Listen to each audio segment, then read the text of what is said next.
So after things on the went kind of forever, we went back home and things were still kind of holy shit. And there was a race war going on, and most of us were like, let's just get the fuck out of here. So we looked at the quest and we were like, hey, where's the quest? We should go next. And the quest was like, go to the West Coast. So we were like, let's go to the West Coast.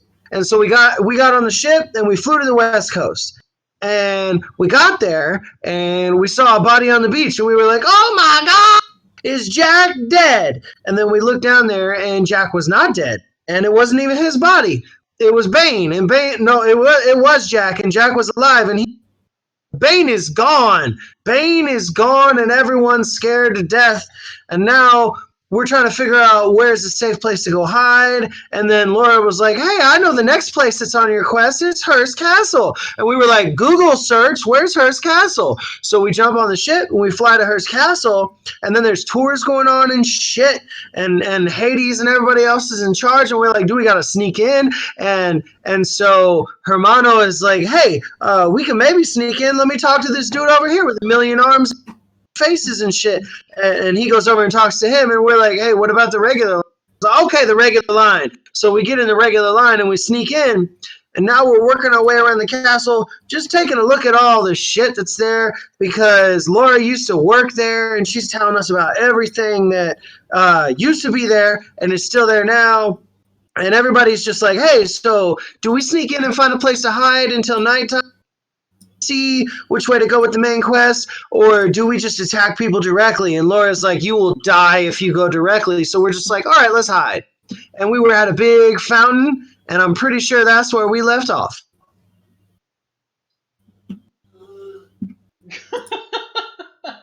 Well done. Can I hear someone like moo in the background? Of the game or of the recap? In the real world, I thought I heard, like, right at the end of the recap, I thought I heard Mrrr. Not that I'm aware of. Well, to continue on with that, the most recent portion of our adventure took place where we elected how to get into the Hearst Castle grounds. So, if I'm able to share my screen for a moment, I'll be able to show where we are.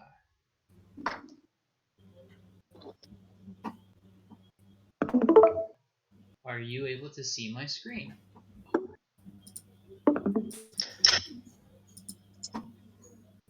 Okay. Yes. Yes.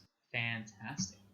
So, while at Hearst Castle, we actually picked up a brochure that shows all of the grounds of Hearst Castle. So I scanned it in, and we're able to use that for our map. I'm also able to open it with paint and draw on it as we go. Ooh. So everything we did so far is not on, and we just got to the fountain, right? You have not reached the fountain yet. You were mere moments away from it. And I don't know which fountain you are in particular referring to, because the one we were describing was a statue that was on top of a fountain. But there were other fountains as well. We were coming up on one, though. We had gotten close.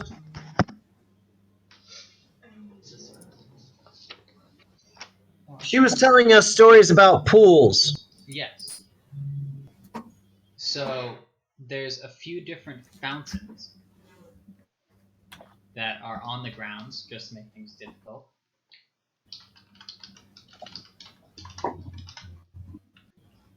In particular, you were walking up one of the sets of stairs that was on the eastern boundary of camp. Sorry, not of camp, of the Neptune pool. In particular, you were walking up the one that has the red arrow next to it, indicating that is the restroom, in case anybody needs it. But you hung a right over towards some of the other areas that do have two smaller fountains, and one of which was the golden one that Cholet had pointed out previously. Cholet pointed it out, and Laura commented on it being named Maria, and was giving a brief description of the statue and what was known of it when we finished our previous session. So I will like us to start off with everybody rolling perception, please.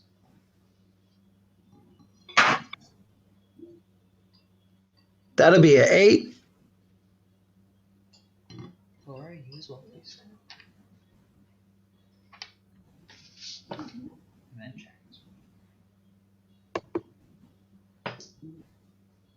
All right. Jack is a little bit oblivious, but Laura is keen on perception. I'm waiting for them. I'm just giving basic information. Cholet, That's me. what did you roll for your perception? I got a fat. Let's see. Where is my tab? That's not it. That's not it either. Just quickly hide the porn. It's too much porn. All right, I'm not gonna lie. I can't find my character sheet. Okay, so I got an 8. Let's just add a 1. Let's make that a 9. So I do have your character sheet up. Perfect. That's a 3. That makes it an 11. Nice. Wally? Oh, mine was an 8. My perception's a +2. I rolled a 6. Nice. David? It's not nice, but I respect you for saying so. David, how'd you do?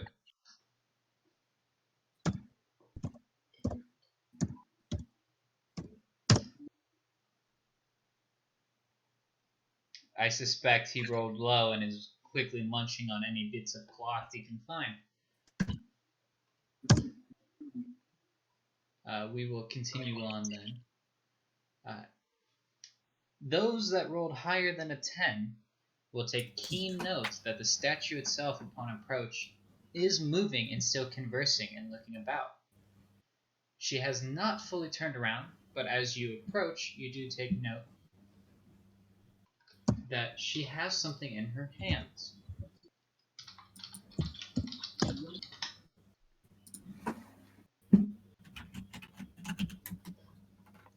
Laura, you previously spoke to Cholet. Do you remember what the name of the statue was? The name of the statue itself was Maria. Wally, you do notice that this woman looks familiar to you. Really? Yeah. Yep. Well, that's pretty good. That's pretty good. Well, you do recognize her as being of a shorter stature, and in particular, her hair and skin tone, even though it is still golden, does reflect an Italian heritage that you yourself are able to easily identify with. She has the classic light fingers hair color and still is just as beautiful as the previous pictures you've seen on your laptop of her in her younger days, when you suspect she met Hephaestus or Vulcan, still yet to be determined which met her and when. You might recognize this as being the wife of Giuseppe.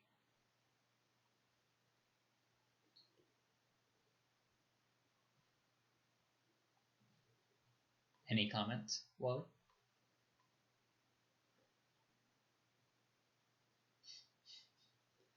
Nice.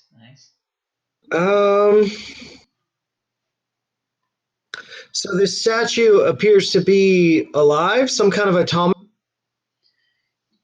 Based off your previous experience, you would suspect that most statues, in some form or another, especially when it has to do with demigods or godly parents that are at power, yes, they would be some form of automaton. You recognize this as being a mechanical structure that has been given life. You've seen very similar creations before as well.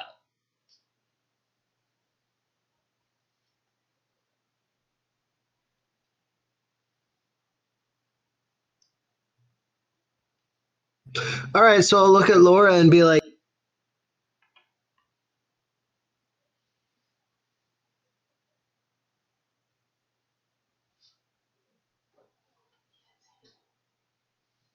Then tell him he didn't say anything. Could you say that one more time? so I'll look at Laura and say, is there any reason to think we'll get good advice from her? Usually statues don't talk, so I have no idea what's going on. And Laura, you are keen to notice that this statue in particular is still moving autonomously and seems to be conversing and pointing and gesticulating, but not able to verbalize whatever she's trying to say. So she's just moving but not actually talking? So far.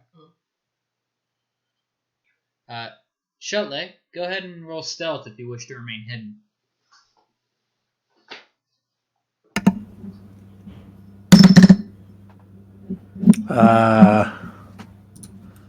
That will be Since you were the first one up the stairs.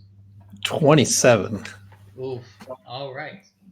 Well, you easily remain hidden and push everyone back away from the statue as you approach. You're able to get up the flight of stairs and nimbly. I'm gonna pull this picture up and paint so I can write on it.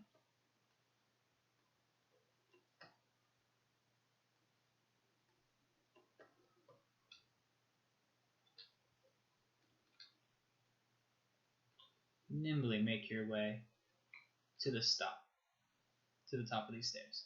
Let's pick a symbol. What symbol do you guys want to be? Do you want to be a 5? I get to be the star. Which one? I get to be the star. That was quick. I called it. Okay, fair enough. Sholev, you will represent the points of the group.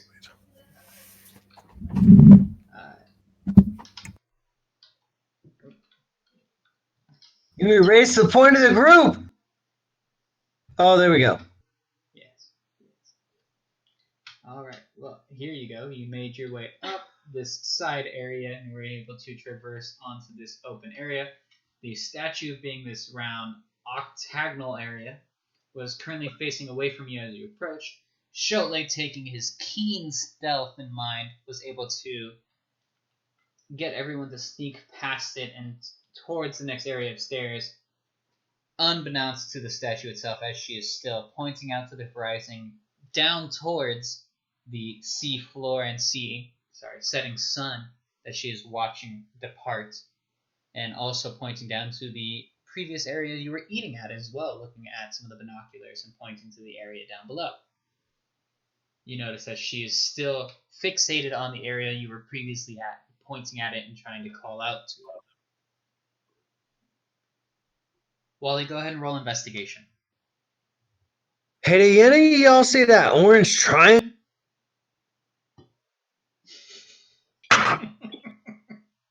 With investigation, that's a 27.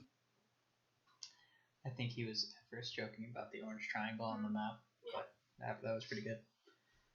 Wally, you do notice that she seems to be mumbling some words that you do recognize, and it's in Italian. And I think David's currently eating, so that's why he's not talking too much and didn't roll perception. I can still roll perception. Okay. A little late on it, but go ahead and roll perception. Sorry, I was getting the food and came back as quick as I could. It's all good. I'm still fixated on the gif of the statue coming to life. Perception. We're gonna rock a lucky 13 there. So he's the gift. Oh, I keep clicking on accident. So, David, you do notice that the statue is moving on its own, and that's kind of strange. You also notice that she kind of looks familiar, and there's wee bits of familiarity to her that you attribute to her looking like Wally. Looks like maybe that's Wally's mom. Laura, you would also suspect this and pick up on it based off of Wally's impressions and questions asked, and the way he's awkwardly looking at the statue over and over again. Psst. Hey, Wally, do you know that statue? I mean, no, I don't know a statue. But if you want to talk to the statue, I'll introduce. So we walk over to the statue. I stay behind. All right. Laura, do you wish to remain hidden with Cholet?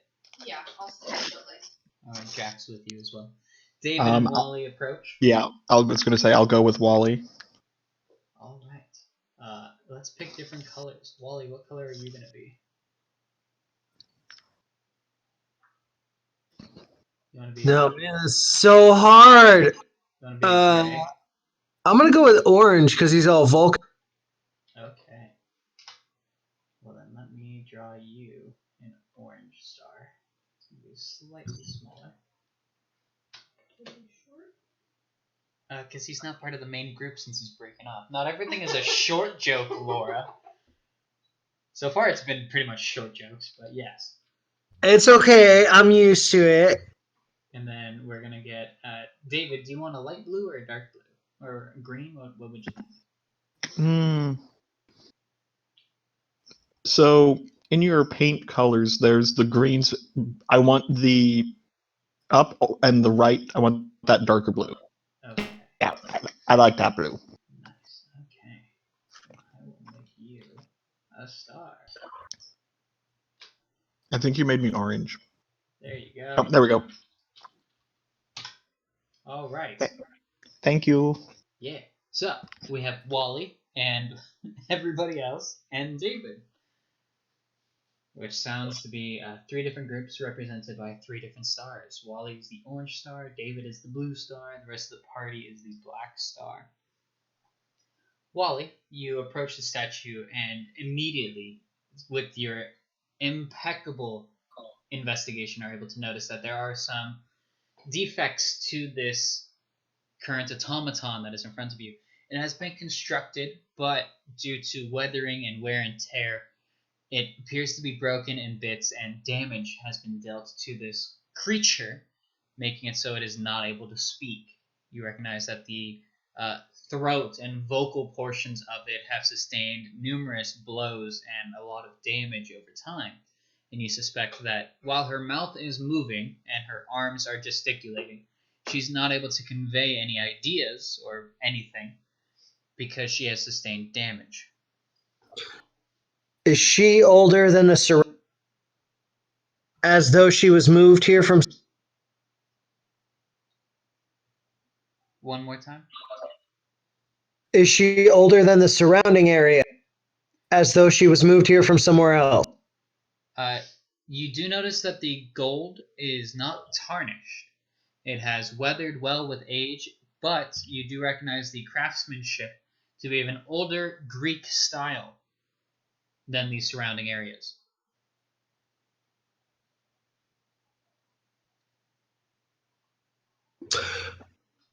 Is there any sort of interface I can use to repair her without touching her face? The only interface you see in front of you is the fountain, which I'll pull up a picture of the fountain just in case. She herself is standing upon a pedestal that is atop a 2-tiered fountain. So there is no electronic interface, and you weren't able to determine if there were any consoles or any hidden panels on the bottom. You hadn't looked for them yet. So far, you only see the golden girl up at the top. I would like to approach the fountain and look for those.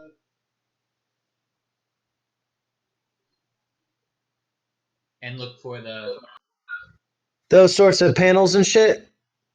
All right. With your impeccable investigation that you previously rolled, you're easily able to find any loose paneling or bits of marble that would easily disguise a statue or fountain as the underlying automaton.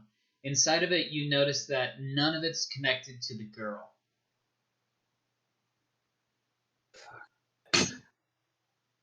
You recognize it as being fountain controls for ways to divert water towards it or choose sources of water, and being able to control the fountain below her. She is not connected to the pedestal. And as you fiddle with wires and start twisting knobs, you notice that she herself lifts up and walks around on her pedestal, lowers herself down to the immediate section below it, just about 6 inches down, and starts pacing around it, looking around, as if she is completely detached from it. Hi. All right, so look at David and go, can you give me a boost? Yes, I can. Do you think she can meet you in the middle? I certainly hope so.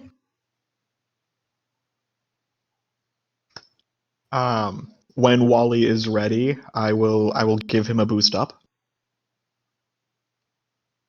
All right, you do. You lift him up. Wally, how do you let him hoist you?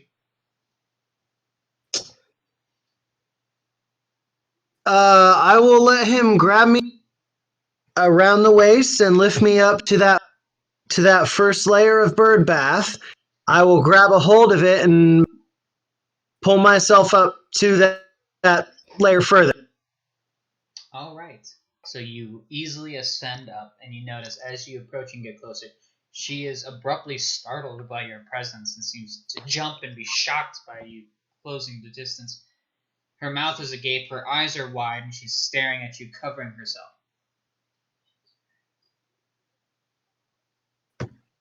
I'll look at her and I'll say, I know it's been since anyone talked to you. You can't talk back, but I think I can fix that. If you just come a little closer, I think I can. Go ahead and roll persuasion, Wally.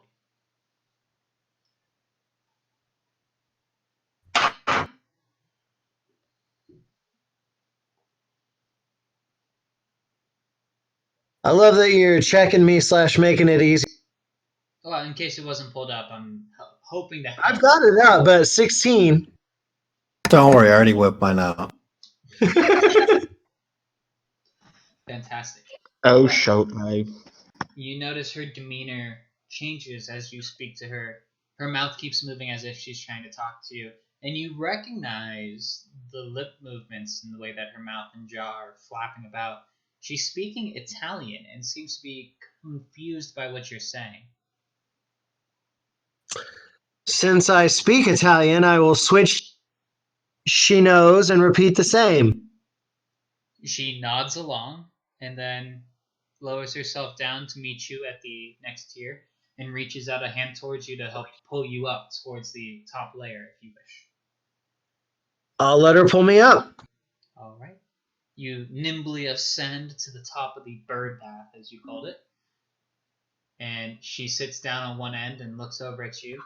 She's quite beautiful, and you recognize her from previous family photos that you've seen, and she definitely has a very keen elegance about her, and definitely a large intellect that you recognize as being something that would definitely be a reason Hephaestus would take interest, or Vulcan for that matter.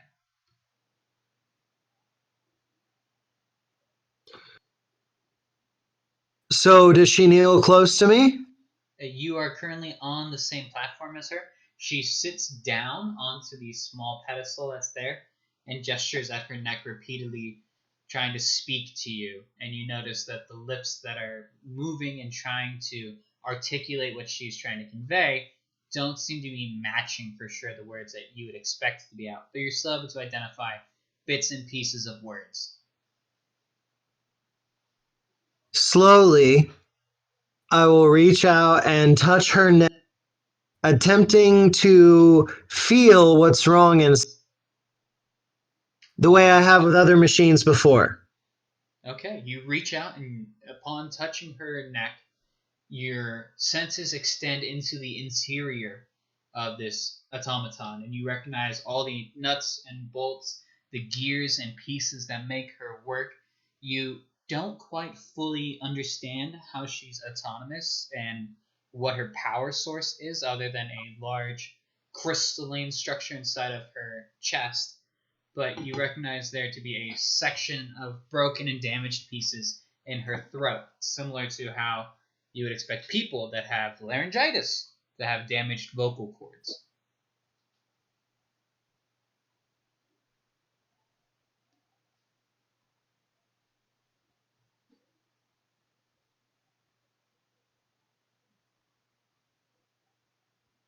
Okay, very carefully. I would like to try and reach out with my mind and attempt to make those repairs. All right.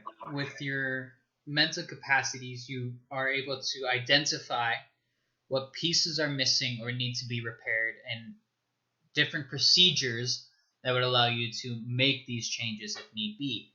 The metal itself seems to be worn thin in areas, and pieces have been broken, discarded, and removed. So you recognize that you do need to find or add some pieces to help repair her beyond what you're mentally able to do. Can I guess how long it would take? That's mostly a question of finding the pieces. If you already have some gold components, then it would just be a matter of moments if you're able to reach the section that needs the repair and then make the repair. It would be a matter, most of the time would be probably finding components. Do you have I would any like to golden reach. components? I would like to reach for Kirby with my mind, asking for exactly what I need. All right.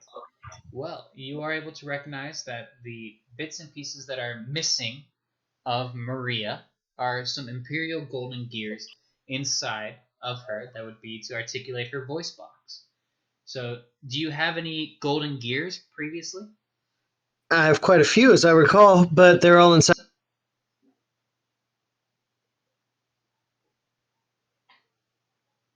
You making noises, Will? You reach over to Kirby, unzip the pack, and he spits out a couple of golden gears to you of approximately the appropriate size. Wonderful! I attempt to make the repairs as quickly as possible. All right. For this, go ahead and roll sleight of hand.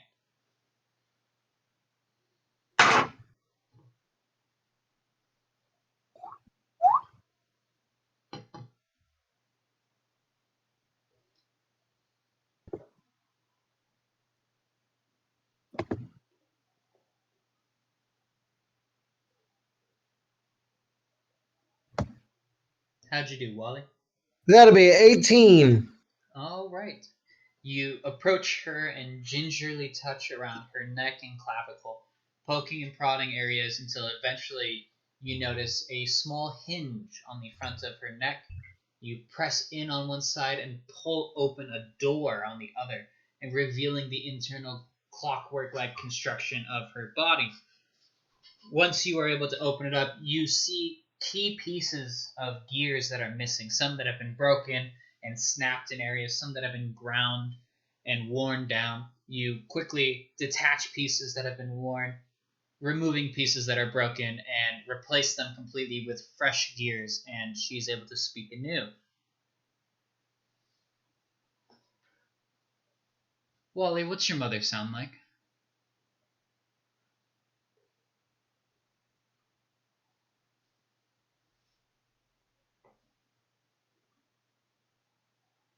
Say that in delay. I know it's not her. I got up on this statue knowing it wasn't her. It was just meant to look like her. It sounds like her. But still, I'm gonna look at her and I'm gonna say, I fixed you. And I know there's a lot you want to. But think hard. What's the most important thing you need? You need to tell me right now.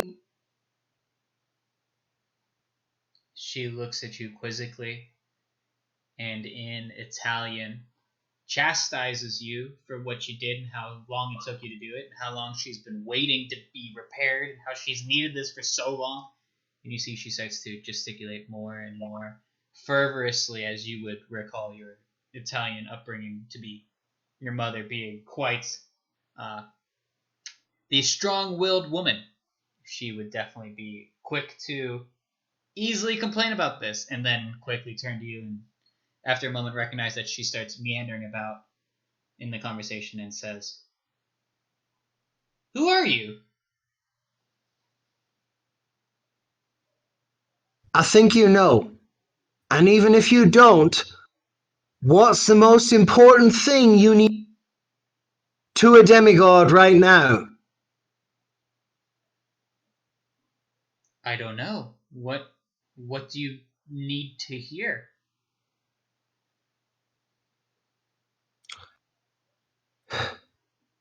Wally just kind of shakes his head and slowly climbs down from the fountain and then looks over at David and says, "Okay, here's your theme park attraction.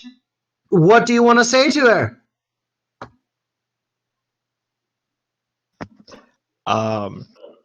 Since David does not know that language, David's going to ask, is she gonna understand me? Because I don't understand her.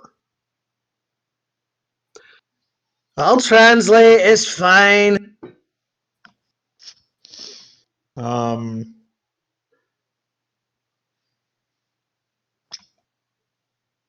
I mean, you always ask if there's anything that's different that's happened. Maybe she'll know if anything weird's happening here. Everywhere we go, weird stuff happens. So I'll ask her in Italian if anything about this place has changed recently. She looks to you, looks to the one-eyed one, nods, says, "Yes, recently there have been a lot more non-people showing up. Some of them have one eye, some of them have horns, some of them shamble around at night, dragging around bits of their own body."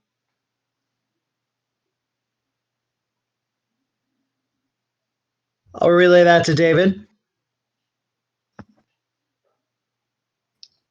And she Sounds looks like dead at Wally and says, "Whatever you do, don't go swimming in the pools."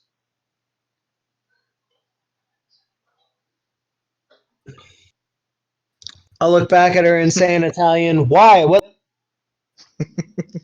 She points off in a northern direction towards the Neptune pool and says, "Whatever you do, don't go swimming in that pool. I saw Hera there."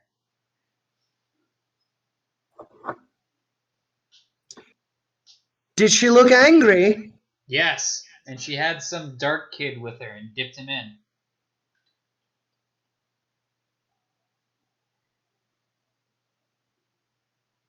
You know your When mother you to be say slightly dark racist. kid, is Wally also translating this for David as it's happening, or am I just sitting there watching it play out?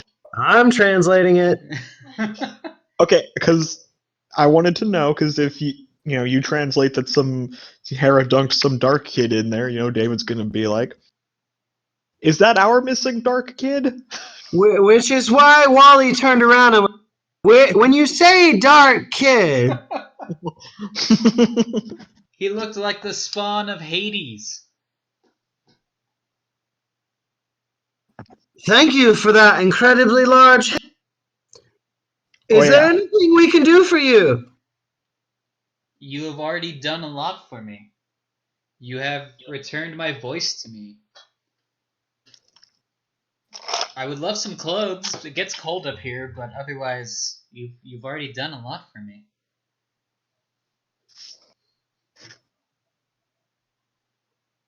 Wally asks Kirby for a large pair of corduroy pants. You see Kirby spits them out. Do you mind describing what they look like, just in case, since you cut out a little bit? Oh, a long pair of brown corduroy pants that she can cut uh, past her ankles, and a flannel shirt that she can tie up in the front, Daisy Duke style, so that it covers the important parts, but it's still somewhat feminine. Fair. Fair. Laura, do you approve of dressing statues? Or is this going to stand out as soon as things get back to normal at Hearst Castle? Laura's not gonna question it and just assume if it bothers the security people, they'll just take it back off. But she's not gonna say anything. The mist! The mist! They won't even see it. They think she's naked, so she is in their house. Fair. Maybe you should leave a note saying leave the clothes on the statue. She's cold. A concerned parent. Possibly. Local hooligans denudify a statue. Authorities baffled. Yep.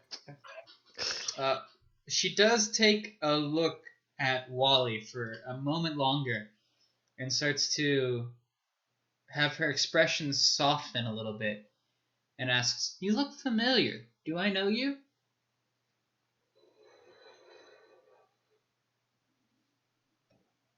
Maybe, but at this point, how would you know? And then I just walk away. The enigma that is Wally. She looks over to David. "Do you speak English?"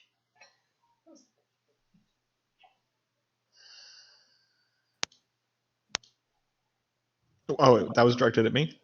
She Yes. said it in English, bro. One-eyed one. Yes. Do you speak the English? Kinda.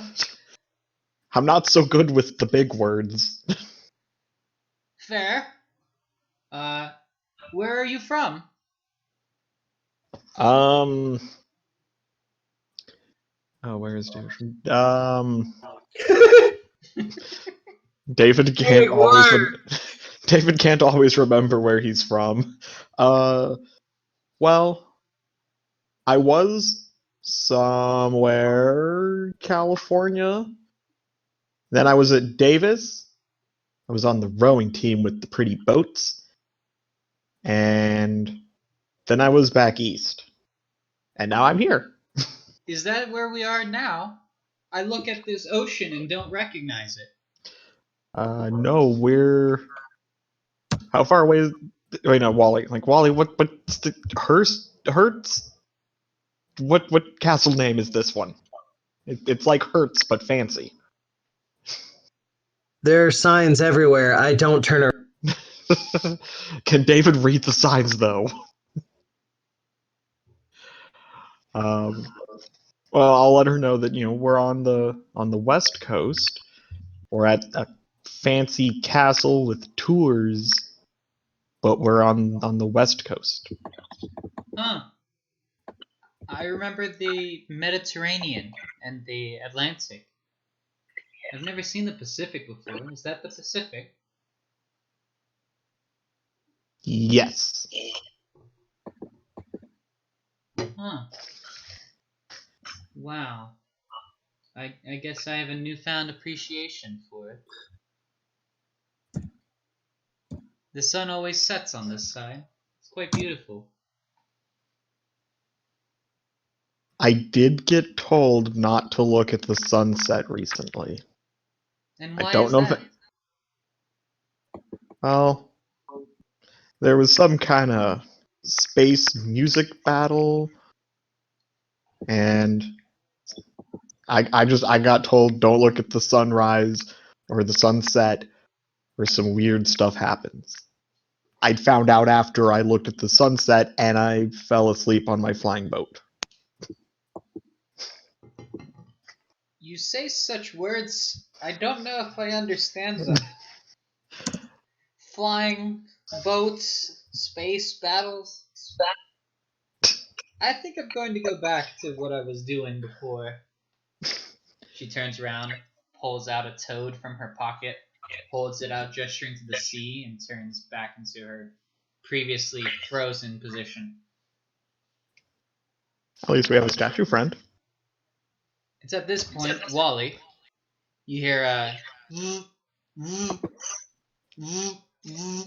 vibration coming from Kirby.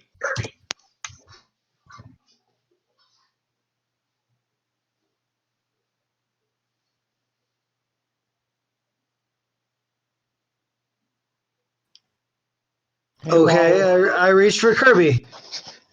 Wally, I think your Kirby's ringing. I reached for Kirby. You unzip the pouch, reach over to Kirby, and he spits out a letter to you.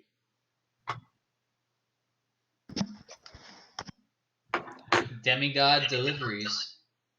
Hermes Service. You recognize the handwriting, and you recognize the signature line to be from a friend at camp.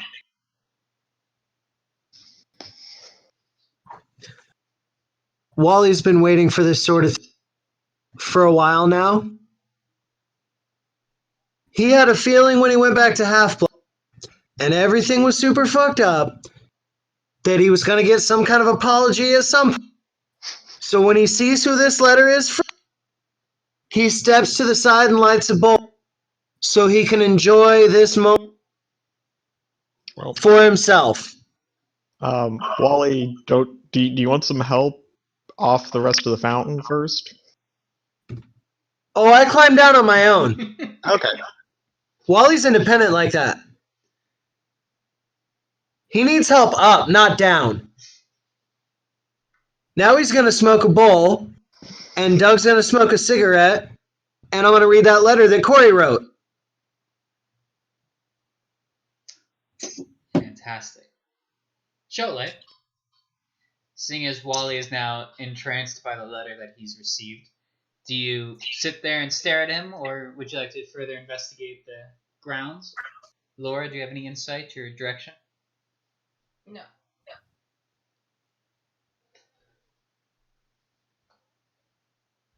Everybody's just going to watch me read this letter, huh? Was Cholet and Laura close enough to hear what Wally was translating to David?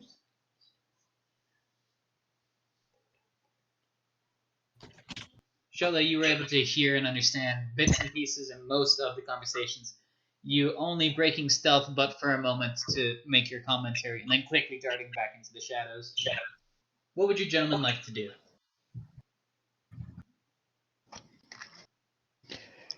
Well, if there's no reason to still be stealthed, I'll go back over to where I last saw Cholet and Laura. If they stealthed really, really good, I might not see them anymore. The bushes might talk to me and it'll freak me out.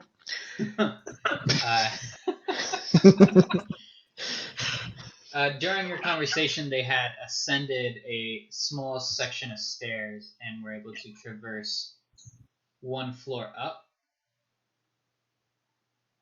That is awful. Nope, not good enough.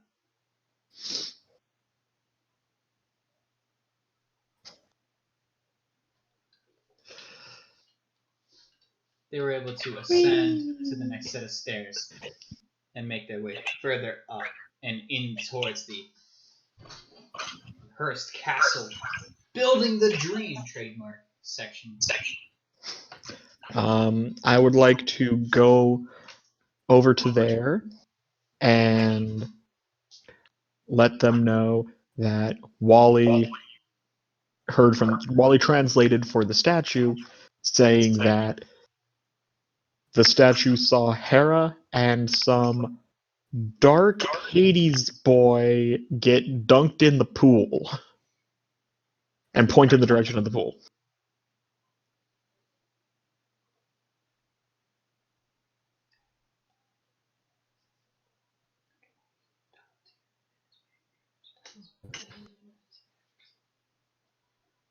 Laura looks at you for a moment, completely confused, saying, Nobody is allowed into the pool, especially not to dunk somebody else.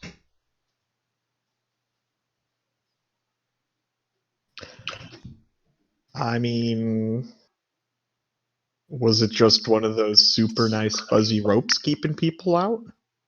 Because you can just step over those. Well, we don't even have those there. We just have people watching it constantly, wagging their fingers and telling people not to get in. It's worked so far for us. I don't know. Maybe she found a way to get past them. That's what the naked statue told me. Well, that's what Wally told me. We're going to move Wally's orange star slightly away so you can go smoke in peace. And we're going to move David so that way you can move up to the rest of the group and speak with them. Whee! Yeah, my dude. All right. Shole. Laura turns to you and says, this is particularly strange. Also, what was this I was hearing from David about the sun? Oh yeah.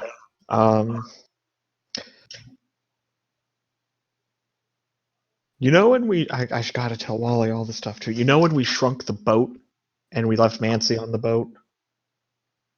You left Mancy on the boat? Well, Mancy got left on the boat, and then we shrunk the boat.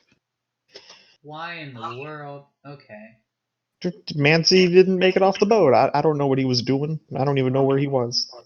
But after we shrunk the boat, Mancy ended up in space. There was some kind of weird space music battle between two gods. I think one was Apollo, maybe.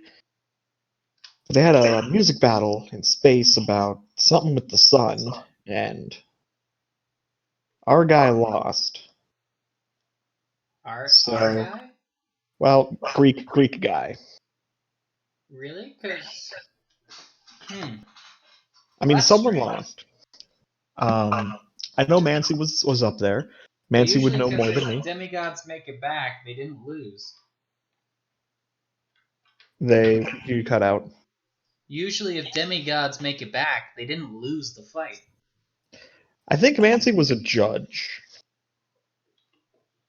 I don't know. Mancy has all the better details, but I do know that Mancy told me that because the space music fight ended the way it did, that the person who now does the sun stuff is being weird about it.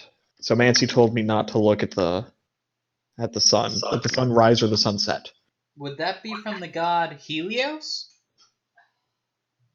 I think so. That name sounds familiar. Well, it definitely sounds like everybody with an H has a grudge against you guys then. Yeah. But that's why Mancy said not to look at the sunrise or the sunset.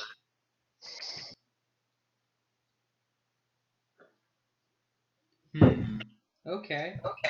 Well, in that case, maybe you guys should be aware that the cottage at the top of these grand staircases is called the Casa del Sol, which is House of the Sun. So you might want to be careful of that. I don't know. I don't think there's any scary H's in those words.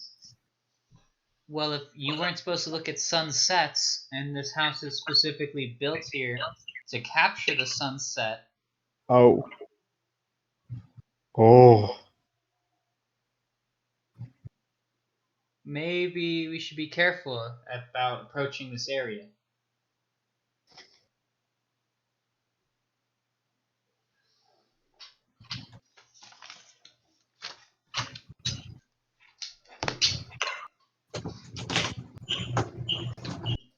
Might be a better idea. We should go in there when it's dark. Okay, Or- and or- where should we wait out the setting sun? Do we want to find some place where we could remain hidden? Do we want to try to blend in with the mortals? What do we want to do? Is there any way we can see that pool without going to the pool? Can we look down at the pool anywhere? Laura pulls out her map. If we go up the staircase, we can hang a left and go to the overlook that looks down upon the Neptune pool.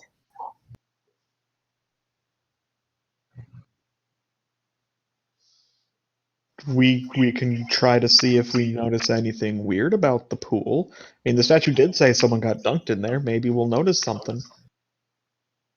Well, that sounds worthwhile to look at. Shotley, do you want to lead the way? Is it a secret letter? Because if not, someone might have to break down the big words for David if there's big words. Yeah, I don't want to read it out loud, but I don't mind passing it to David as well. What's wrong with reading it out loud? We're in public.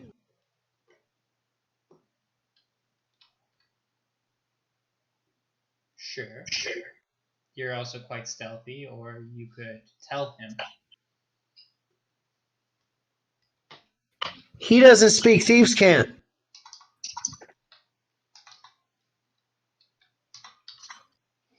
Sure. You're also isolated away from everyone. You can try to see if you can perceive anybody else near you, but the only person nearby, or anything nearby to you, just recently turned back into a statue and stares off in the distance. Laura has indicated that you can proceed towards the Neptune's pool to comply with David's request of trying to look at the pool without getting close to the pool, if you so choose. Sounds like that's the direction we're going. All right. Well, Laura then nods and says, "Okay, I guess I'll lead, since Shotley and David are busy reading the letter. Why don't we just follow up this way?" And she gestures around the fountain and up towards the top of the stairs. You are able to ascend the stairs, and you look about. And at this time, you notice that the sun is setting off in the distance. You notice more based off the color of the sky darkening than actually looking at the sun. You remember, based off of your previous encounter on Rusty, when you looked out the window at the setting sun, immediately falling asleep. And that's when you had to have your encounter with Hera, or at least her cabin, back at Camp Half-Blood. So you recognize that looking at the sun right about now is not a great idea, and avert your gaze. As you approach the Casa del Sol, Wally, why don't you roll perception? And Laura, do you want to roll perception as well?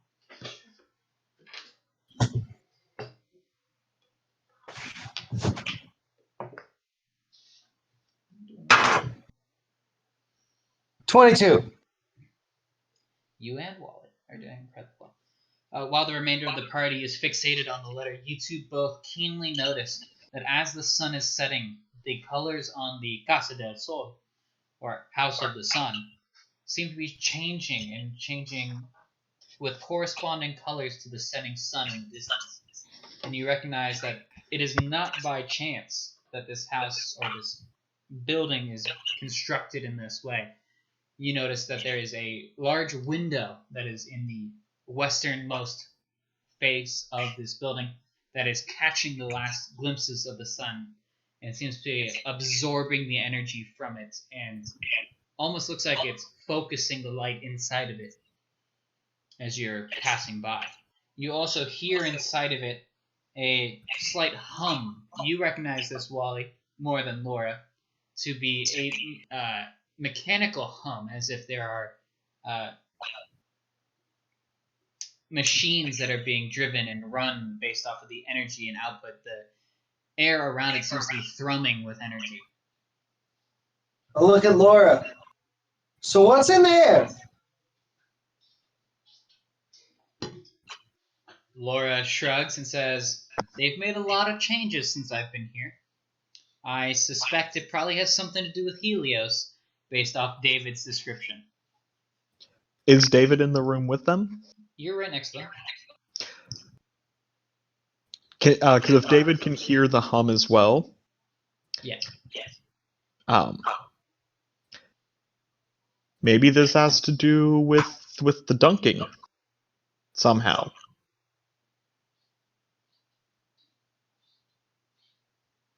Well, that would be interesting.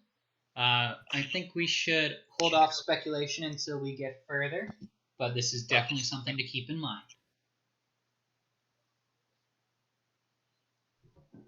Do we want to keep walking? Sounds like the plan. Yep. To the balcony overlooking. All right. So you proceed. You proceed forward, walking along the edge. You notice off to the right and left, the areas that are dictated as greenery in the area are definitely beautiful and well cultivated, grassy and bushed areas. We pick up with the approach towards the Neptune's pool. All right, here's a pretty good one. You approach from the lefternmost side, and in doing so, look down upon the water's edge. You notice from your right-hand side, the water is cascading down, and it is quite remarkable. It is beautiful and a great, great example of Greek architecture and Roman influences throughout the ages, as you notice that the area itself is beautifully designed and cultivated, both with the greenery and the columns and structures. All of the pillars and imagery around it definitely add to the beautiful scene that it was designed to create. You would be approaching from, if you're looking at the screen presently, you'd be approaching from the right-hand side, and you would notice that there's a lot of topiary and well-designed and well-cultivated bushes and different greeneries along the areas, some of them being also tall cypress trees and a few bits of poplar scattered around. You notice the classic pine and palm trees as well. In particular, what catches Wally's attention, there are lots of statues as well, all carved out of what appear to be a very white rock. It looks similar to marble or plaster that you've seen before, and you're easily able to see that not all of them look to be the same. Even those that are carved to look identical still have tool marks and individual wear and tear on them that differentiate them. Interesting.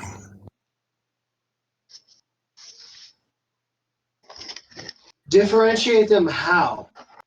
So some of them appear to be Greek statues depicting former heroes or other previous demigods, some depicting gods themselves. And even when you look at one statue that is a figurehead of a woman with a round orb on top of it. If you're looking at the picture on the screen presently, the small orbs in the foreground are on top of women's busts that are from the shoulders up, beautifully carved and intricate curls and faces of women. You notice even though they are carved to look identical among them, they look to be seemingly identical, but some of them have wear and tear on them, like dirt and smudges. Some have chips and pieces missing from them, where no two look alike, even though they were intentionally carved to look alike.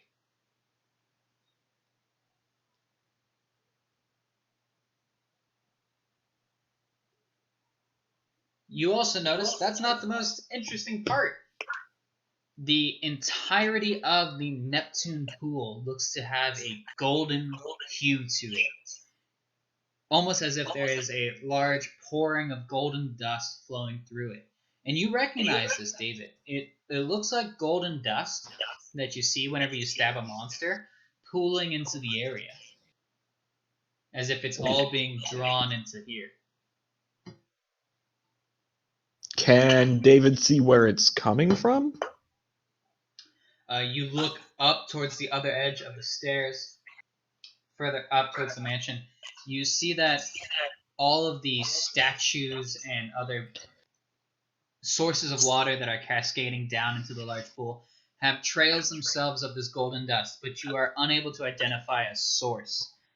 The water itself seems to be coming from the spouts and geysers that are there, cascading down towards the large opening that is the pool, but the gold dust seems to be pouring in from the surrounding area.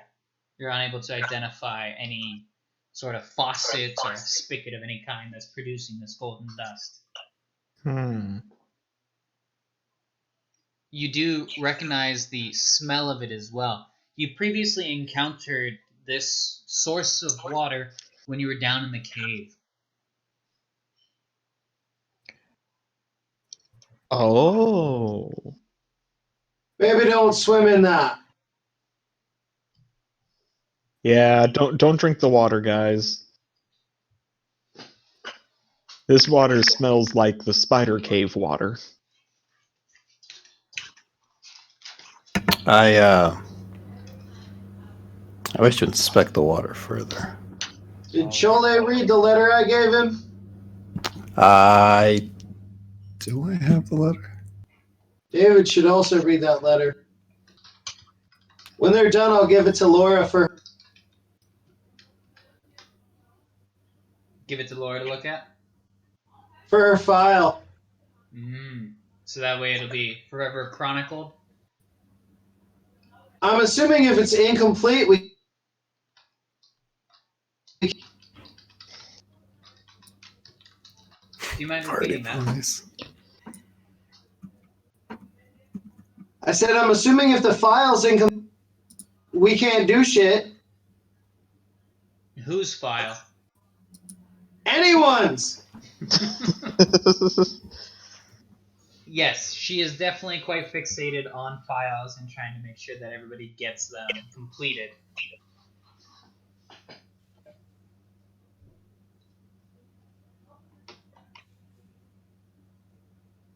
So, Wally, do you wish to also investigate the water? I thought we were on a balcony overlooking it. You are, yes. How far from the water? You are about 8 feet up from the water on the balcony above. Cholet says he wanted to investigate the water further.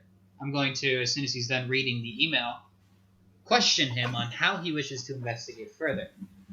I'm standing back. I am finished reading the email. All right. I want to look through the pool to see if there's anything in Neptune's pool that catches my eye. Looking down into the pool, you notice the golden dust that is swirling inside of it, and that catches your eye immediately. Go ahead and roll investigation.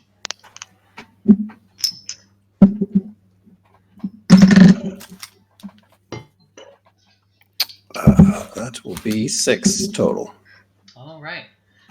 You notice, looking into the water, you're barely able to make out a grid-like formation below it, where the golden dust seems to part for barely a moment. You're able to look down into the water and see the floor of the pool that's there. And you notice these crisscrossing lines and patterns that are quite intricate and beautiful.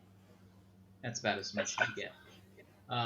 Wally, you do also take note, as you're looking about with your keen passive perception, that the statuary and other carved bits of culture that are around and surrounding the pool do look to be relatively new as well. And Laura points these out, saying, these columns and statues, and as she points to some of the columns that have the round orbs above their head, these look to be new. These weren't here last time I was here.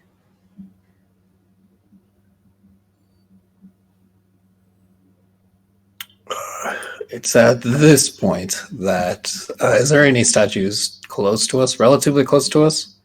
Yes, you are standing. If you're looking at the screen, Yeah, are the people? Is that where we are, or we're on? Oh, we're on that one. Yes. Okay. You're on the foreground. You are standing. If I were to point it out on the large map, you were able to make your way over to.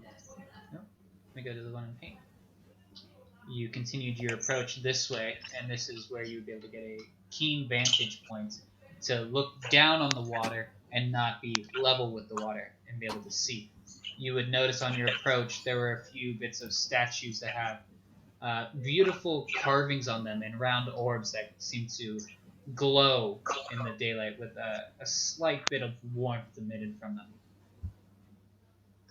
Okay. Also, as the sun is setting, you notice that a few of the balls that are above the heads of these statues spark and turn on. I turn over to Laura. Like, well, the park's getting darker. Should we start finding our place to hide? She looks about and looks over to you. We can hide inside. We could try some of the cottages if we wanted to. Frankly, we might even be able to just scale on top of some of these structures and just hide up there. Nobody really looks up there. I look over to the rest of the party. Any preference on where we should attempt to hide, guys? I don't think putting the monoclops on a rooftop is a good idea. Good point, Wally. Maybe indoors? Is there a room big enough for all of us in here we could hide in? Laura? All of It this is the outdoor- castle. Wally does have a good point. We are near the castle, so we can go towards either the other cottages. We could try the Casa del Mar, which is the House of the Sea, which is a little ways south of here. We would just need to go past the Casa del Sol, which I don't know why he chose all these Spanish names for everything. But we could go to that one if we wanted to. I think maybe we might find more a safer place to hide there compared to House of the Sun, since I don't think we've pissed off Neptune. David likes the sound of the House of the Ocean, the House of the Splish Splash. Well, that's one vote. We could definitely head towards there. She pulls out her map and points towards the big 3 on top of one of the buildings.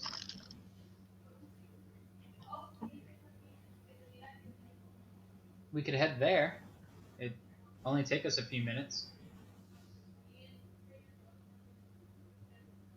As you wish. Alright, so what is our marching order? I mean, who do we want up in front? Laura's got the map. Yep. So do we want Laura in front? Laura, take the lead, and big guy, you'll keep her safe. Okay, so Laura, then David. And then me and Wally can watch the rear. Okay, so Laura, David, Jack, Wally Scholler. Alright. Alright, so everybody makes their way. I'm going to zoom in on our paint map. Do. Find our star. Move us around. Alright, so Laura continues to lead the way, narrating some more, and quickly pulls out her book as she's approaching. She's going to roll a performance check as you get spotted by one of the other tour groups that are walking by. She rolls quite well. She rolls a 12 plus her bonus. Her performance bonus is a 0, so she rolls a 12 total. She manages to read through some of her notes.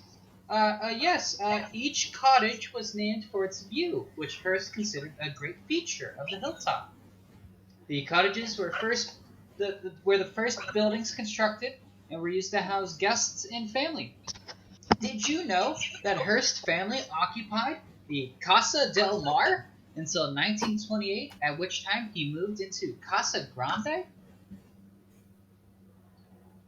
Do you guys wish to aid her performance? Oh, I did not know that. I want to look around and be like, oh, wow, you can really, using my previous knowledge of other archetypes, you can really see the inspiration they got from here. That's definitely Gothic. And this, dare I say, Times New Roman? No, Wally, I think that's just Times Roman. I mean, Shotley. Times Old Roman. Clearly, Comic Sans. So, Laura, what did they used to do for fun here? Well, you see, a lot of William Randolph Hearst's guests would be brought in from filming movies in the area, or were relatives or guests that he invited here. So a guest Oh. might stay here for up to several weeks at a time if they so chose, and had plenty to do. Hearst was quite hospitable with his guests, but didn't dictate what you had to do, with the exception of a nightly meal that you had to have with him whenever you were here. He let you wander the grounds however you wished, moving about wherever you wanted to go, and would be pretty lenient with what you did while you were here, as long as you were still able to meet his criteria. Hmm. You reach a couple more groups of tourists as they are departing to different areas. One of the security cyclops walks up and starts to talk to the group that is walking by. Says, "Thanks for stopping by Hearst Castle. Make sure to pick up the subscription guide on your way out in case you want to come back. It's always cheaper the second time around. Remember the buy 5 get 3 for the price of 3 deal we got going on."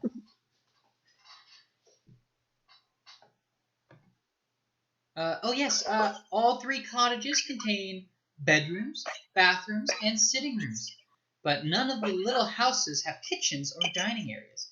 Instead, guests were required to go to the main house for their meals. That's how Hearst would make sure that you were able to dine with him instead of residing inside of these cottages for an unknown length of time. One of the records being close to a year by one of his guests. When quoted, William Randolph Hearst even said, "I forgot he was here," Hmm. as you approach the Casa del Mar. David, go ahead and roll a Constitution saving throw. Oh. David's got Corona. Don't sneeze, David. Aye, Sharona. Ooh. Constitution saving throw? Mm-hmm. It's going to be a 16. All right. Upon your approach, you do notice that the beautiful colors and color scheme of the Casa del Mar are quite enticing, and you feel a strong pull, a lurch from your chest as your heart seems to stop for a moment as you stare at this and gasp for a moment. You recognize this place. In a good way or a bad way? Well, you recognize that out front of the Casa del Mar, there are 2 busts of your father's head. Oh. And you notice that he's smiling, and you hear it as the stone on stone grinds. His head rotates at your approach and smiles at you. Sorry, the head rotates at the approach and what? The head rotates and smiles at you.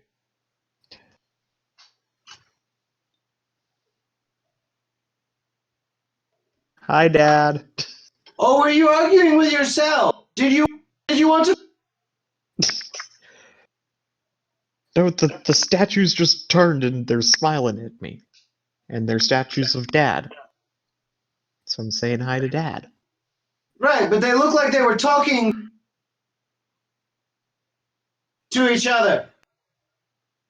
These statues were previously motionless, facing forward, only moving to notice David's approach. All right. Do they respond with the wave and the hi, Dad? If you look at the stream, the statues themselves are busts of just his head. Oh, just the head. So no, in short, they do not wave back at you. I mean, they could just wiggle on the podium.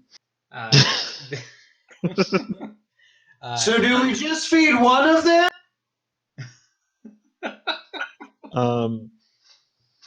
Do they say anything? You look at them and make eye contact with them, and as you approach, they speak in sync with one another, both mouths moving and heads nodding. Say, "Hey, David, it's good to see you." It's good to see you too. How are you doing? Good. Welcome back. It's been a while since you've been here. How long's it been? I was gonna ask you how long it's been. I don't. I got the feeling I remember here, but I don't actually remember. I'd show you how many years it's been on my fingers if I had any. They should really give you some arms with these statues. Arms are so useful. You have a good point. Well, welcome back. It sounds like it's been a couple of years, so come on in. I think the place is just how you left it. I hope I left it nice. He gestures over with a nod, and the door opens of its own accord. You peer inside, and it is a beautiful bedroom chamber lined with Ooh. blues and greens, lots of ocean-like colors and hues. The bed posts themselves being comprised of, and you recognize them to be the previous masts of different ships. You see lots of nautical-themed decorations that adorn the walls, and it is very familiar.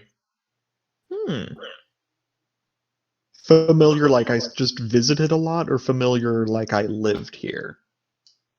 Your choice. Both are overlapping scenarios. Ah.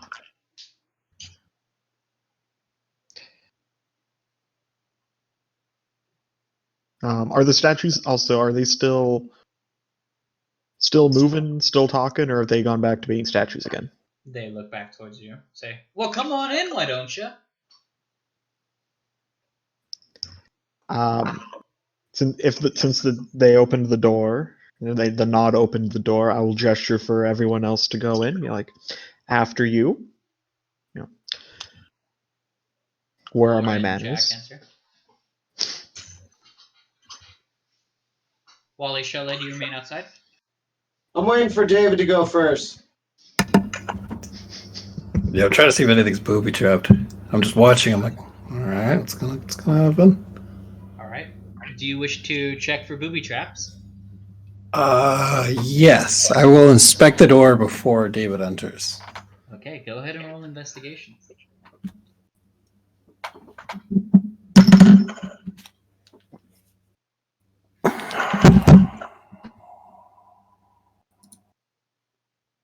Nat 20 plus 323.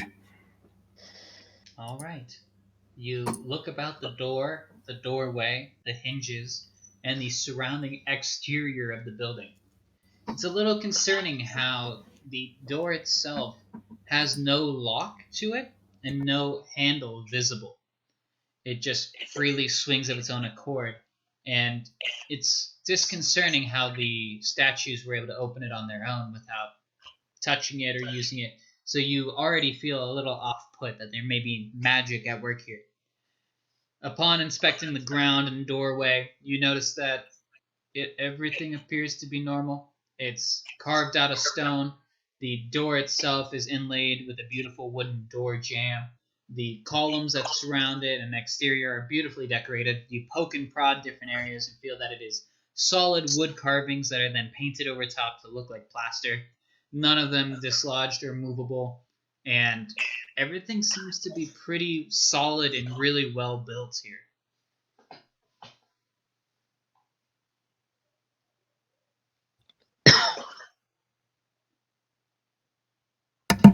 All right, David, it's good to go. I go inside. All right, David, you enter.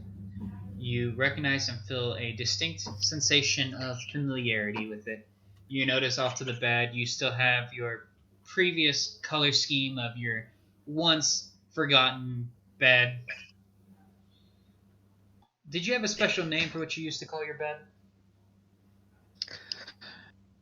Um, Not really. No, it was just the place that I slept. Sleep off a fight. Sleep off a food coma. Sleep off towels that didn't agree with me. Mm-hmm. Fair enough. Fair enough. So you recognize it. You're definitely very familiar with it, and you've used it many a time before. You notice that as you lay down any of your feet onto the carpet, that it does compress as you would expect, and it does also have a distinct sensation of rocking as if you're still on Rusty out at the open ocean whenever Rusty was floating about. You do feel a sensation as if you are adrift at sea again. Ooh, nice waterbed. Yeah, it's a whole water floor. Nice. Maybe that's why I also took naps on the floor. That's one of the reasons you take naps on the floor, yes. The floor feels like a boat. The boat makes me happy. Maybe. All right, you inspect the area, and you find that it is very similar to your cabin at Camp Half-Blood. A lot of the color scheme is the same. A lot of the areas are decorated the same. There's one huge bed with several other smaller beds in the area. It's just a much grander scale. It's just definitely over the top and well decorated. I mean, I do like shiny things. You do notice that the windows themselves are gilded and barred with what looks to be solid golden bars over the tops of them.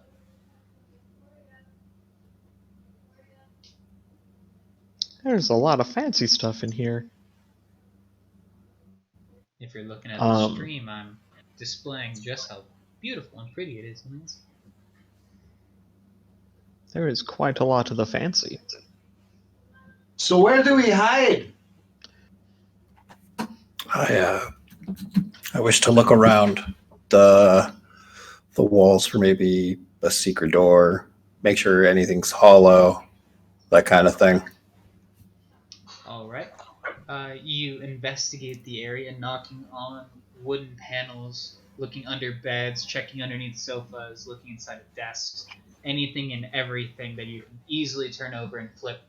And it's only once you reach over towards one of the bedside candles that's there, you grip it and you notice that it is immovable from the place it is perched on the bedside table.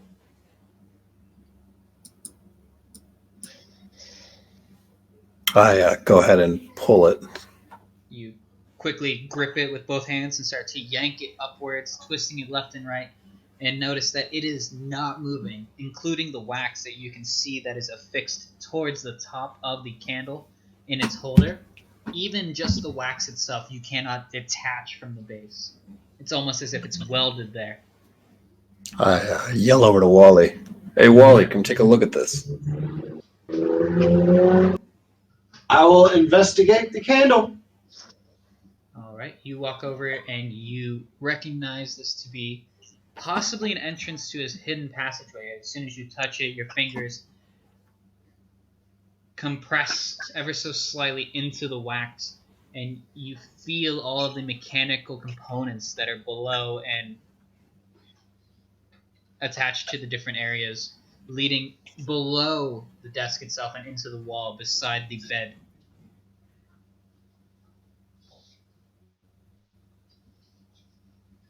Um, I look for a way to open it. You find none. You see that it is connected to it, but no matter how you twist or pull or push, it does not seem to budge beneath your grip. I use my finger to. I didn't catch that. I use my finger to light the candle. All right. You light the candle, and with that, you notice that you hear a dust falls off the wall nearby, revealing a small hairline crack at the top and sides of a hidden doorway.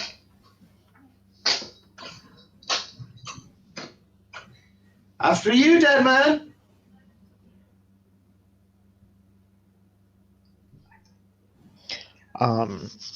Now, did David know about this, or is this all new to David?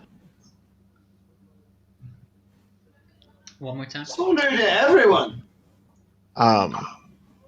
Since David was so familiar with everything in the room, is David also familiar with the secret tunnel door? You have never seen it before. In fact, you've never lit that candle because you recognize that it has electricity and lights that are running. So you never had the thought.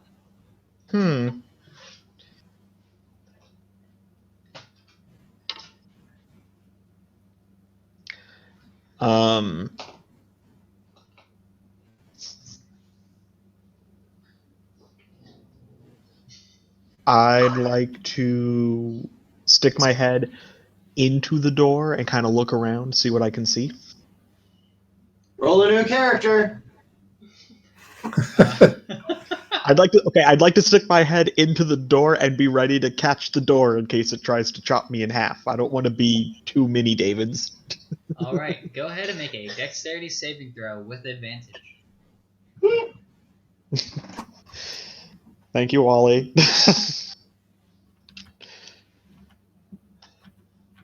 Alright, so dexterity saving with advantage. Oh, dexterity saving is not a good throw for me.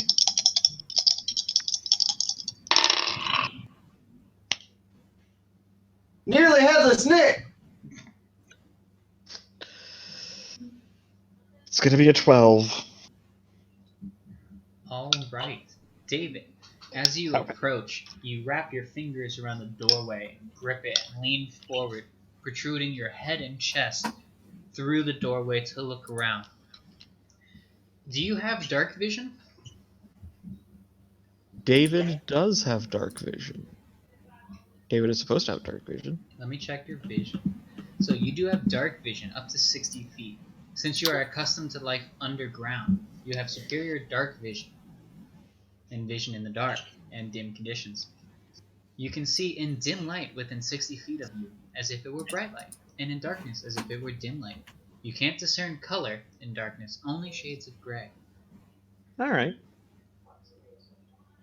And Laura stipulates in the background that there are approximately 50 shades that you are able to see. You stick your head and torso through, looking about, and since there is no light being emitted into the area, the only light you can see reflecting off the surfaces is that is emitted behind you. You aren't able to see it coming, and that's the part that gets you. Your shadow is cast across a doorway just beyond this one, and inside you notice that there is a small rectangular hallway extending to the left and to the right of you, and you hear it more than see it in the shadow that you cast against the doorway beyond. That door itself comes flying at you. With a dexterity of 12, you manage to duck ever so gently and end up bopping your head against the doorway and stand bolt right as you look about the rest of the party. Wally and Shotley, you both notice that David just out of nowhere ducked and hit his head on the doorway.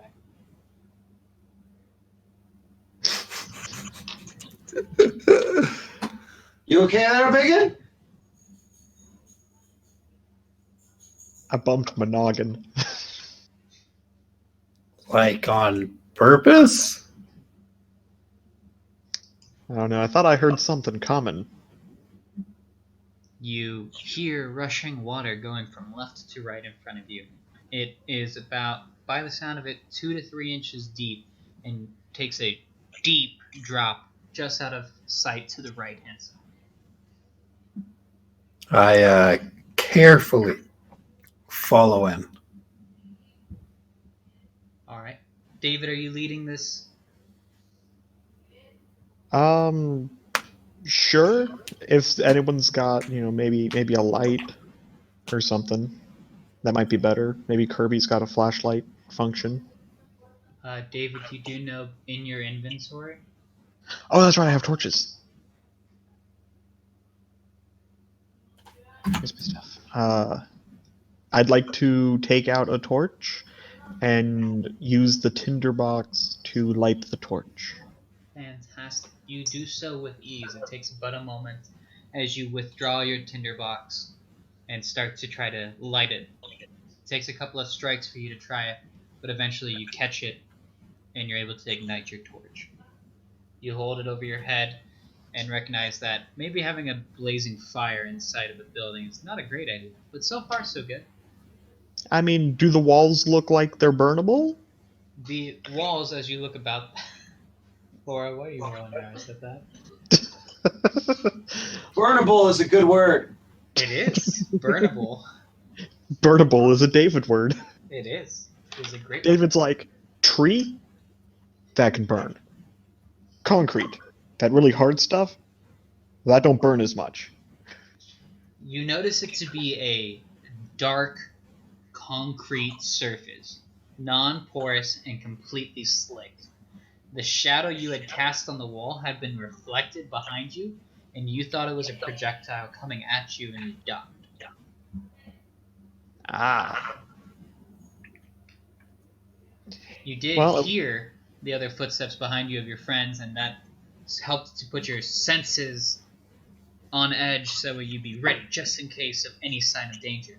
And you mistook your own reflection for danger. I mean, they put a secret tunnel in a place that feels like a home, possibly a home away from home. This is the happy place for David. Like, if I walk into there and I get hit with just the nostalgia feels, and then I find a secret tunnel, it's like, what the hell? Who's been messing with my stuff? That is correct. You are not familiar with this tunnel having been here.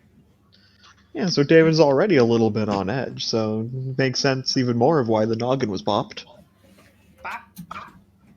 Alright, so who follows David? I do. But as I follow him, I want to keep an eye out to see if there's any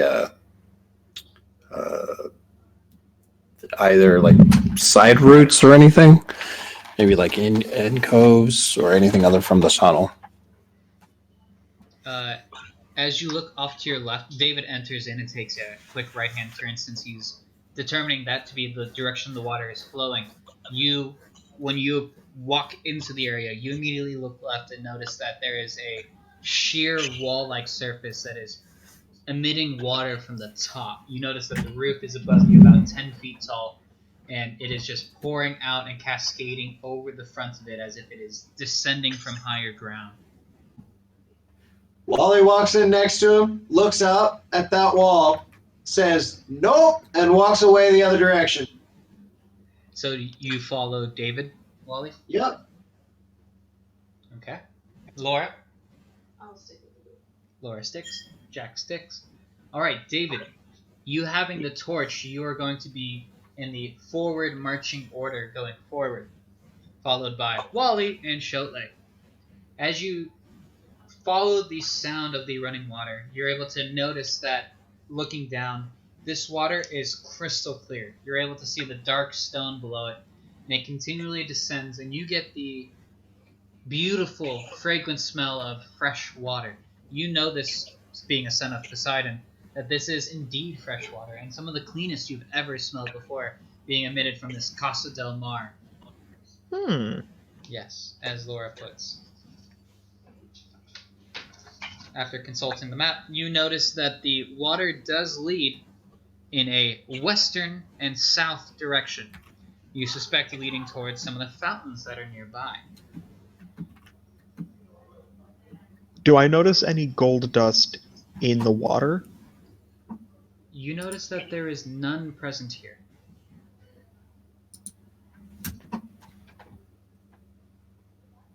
Okay. And you did cut out for a second. I heard that there is west and south. Yes, so you notice that the two fountains, I'm going to cut back to the map. There are two fountains. One is south from you, one is west from you.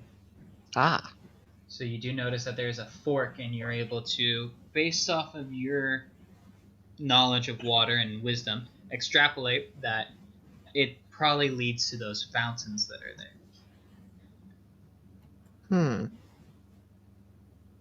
Any suggestions on where we go, guys? There's a spork in our path. Looks like you're driving, biggin. Sholly starts in eeny, meeny, miny, mo.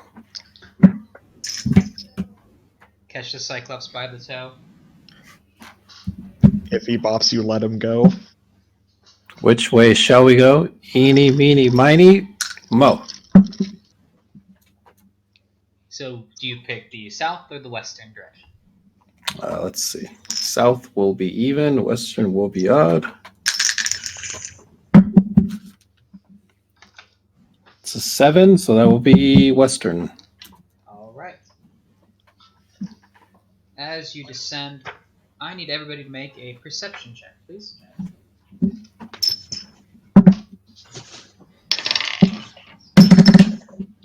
Oh, why'd you do that? 12. Perception. It's gonna be a 9. It was almost a 17. Natural 20, 23. Oh, Jesus, Uriel. I love this new dice. You know, the only reason these dice are doing so good is they got little skulls on them and you're using them during a pandemic. I'm getting strength. I would like to sponsor Uriel to challenge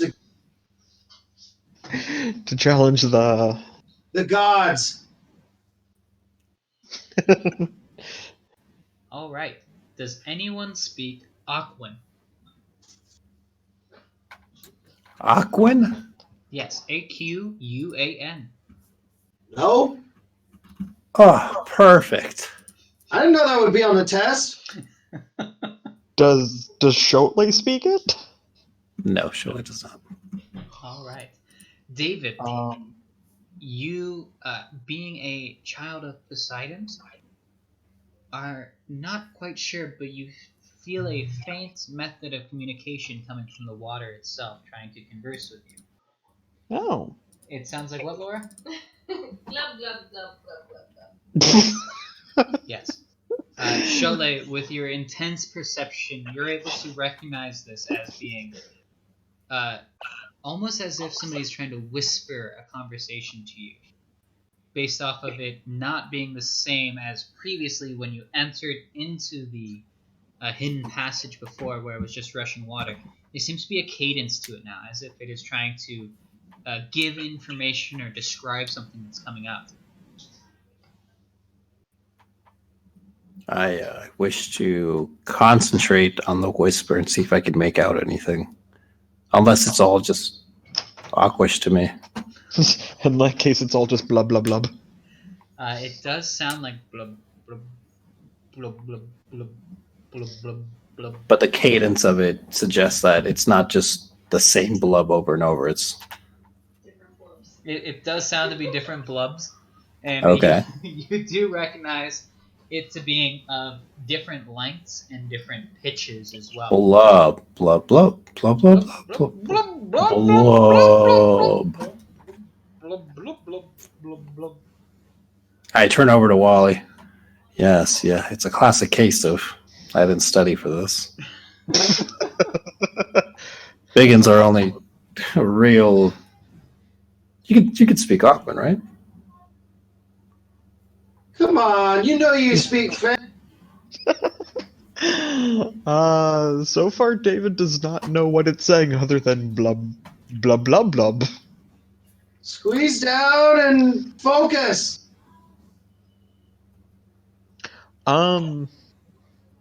How deep is the water?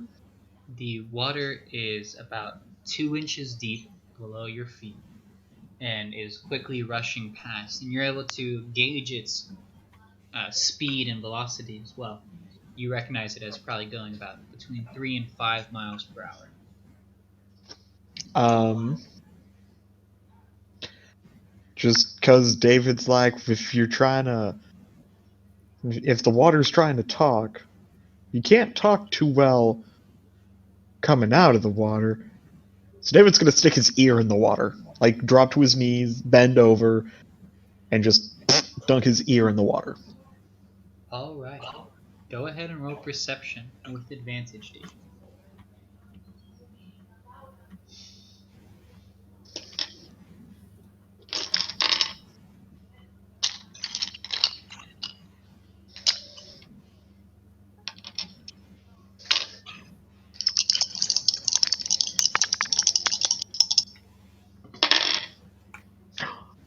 Ooh. Purge gonna be a 20. Help! Help! Help! Help! Help! Help! Help! Help! Help! Help! Help! Help! Help! Help! Help! There's gold! Help! Help! Help! Help! Help! Help! I'd like that. I'm gonna just ask the water, where's the gold? Help! Help! Help! Help! She did it!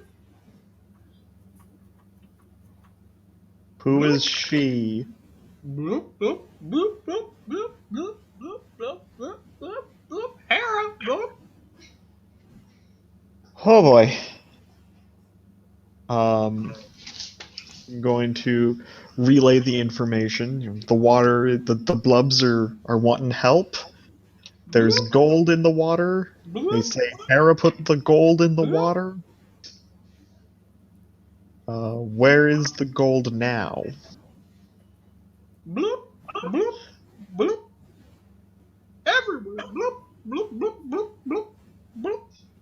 Well, how do we make the gold go away? Like, where is it coming from? Bloop. Hera called forth the rivers of the underworld through the grounds of the castle, temporarily turning the Neptune pool into a tributary of the river Styx. Bloop. Bloop, bloop. Oh, that's a lot of words. Bloop, bloop. Some talkative water. I'm gonna relay that information. Hera turned the Neptune pool into a part of the river Styx. There's some bad water stuff going on. How do we stop it? How do we stop the gold?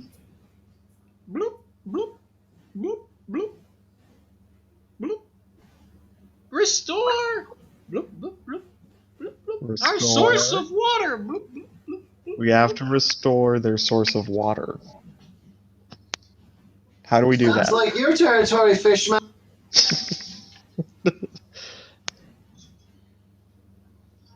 Where does your water come from? Bloop, bloop, bloop, bloop, bloop. Casa del Mar! Bloop, bloop, bloop, bloop, bloop, bloop, bloop. But isn't that where we are now? Bloop, bloop, save us! Bloop, bloop, help! Bloop, bloop, bloop, bloop, bloop. So the water says that it comes from the Casa del Mar, but that's where we are. Oh. Anybody got some keys? Does an anchor count as a key?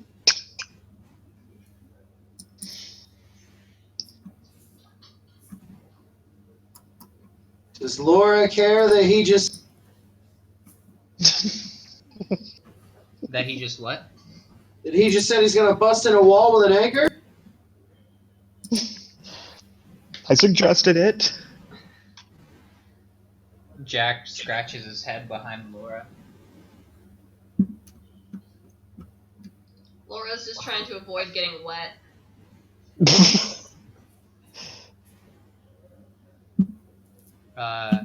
Well. All right, Fishman, it's your party.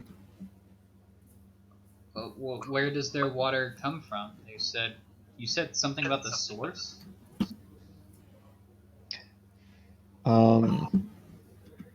Wally, didn't you point at a wall and say nope?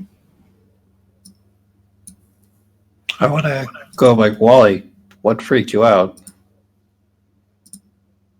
Oh yeah, Wally, I heard you just nope.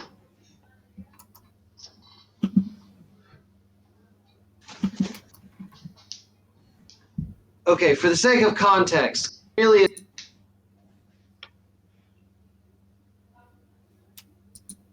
I catch any of that? No, he cut out for me right after context. Cornelius, can you describe that for Sure. one more time? I will describe it again, since I imagine you all previously saw it and are now walking back towards it. You see through a thin curtain of water, there is a 10-foot tall wall with a 2-inch gap at the top that the water is flowing out of along the wall surface and then down across the floor you're standing on.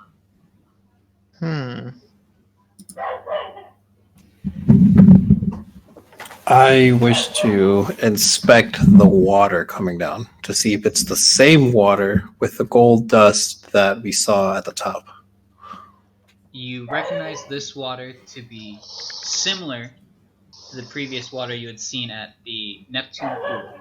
It is slightly different in that it has a different quantity of golden dust in it. You think that this is possibly going to be a more diluted form, or this is where the gold dust is being added to it.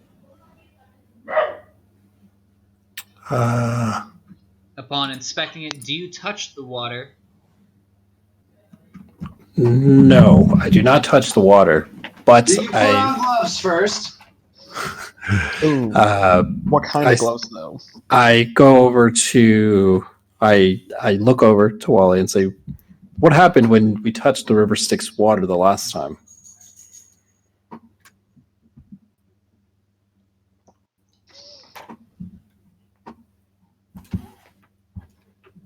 Wally would recall that previously, when somebody stepped into the river, David would also be able to attest, it hurt quite badly.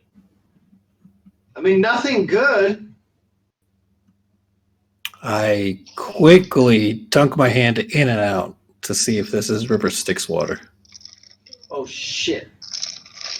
Your hand penetrates the laminar flow and breaks it, forming a crisp V-like shape around it, diverting the water. You feel no pain. It is, however, incredibly gritty, as if there is a large amount of dust flowing through the water. Upon hurting the water that is flowing down, you're able to peer through it and see that it is not a wall that's there, and instead is actually another doorway that it does continue through this area. I look behind. Well, shall we? When he pulls his hand back, is his hand does have a small glow to it. It does have golden dust accumulating to it, giving off a golden aura.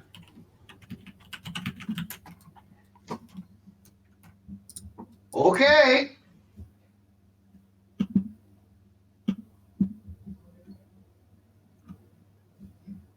Do you proceed forward? I follow him.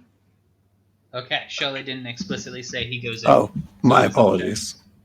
I was just asking to make sure people were following, and then I proceeded. Okay.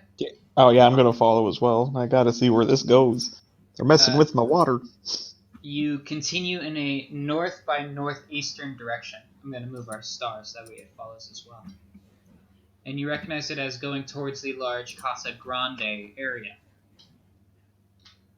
You reach a central section that you, based off of the typical map and your spatial awareness of how far you proceed forward, recognize would be centrally located in part of the esplanade, where there is the large greenery areas, and you look around as it opens up to a large cavernous area.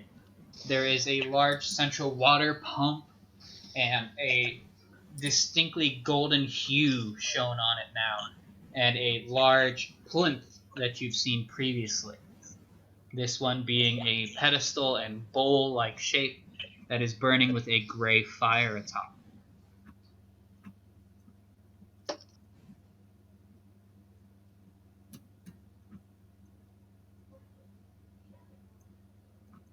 So is that the problem then?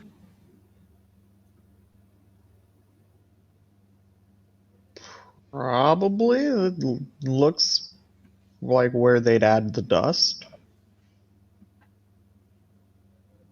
So what's the plan then? Get rid of the thing that puts the dust in? Make it stop? As you inspect the area, you notice that the plinth itself is pulling down gold dust from the surrounding area.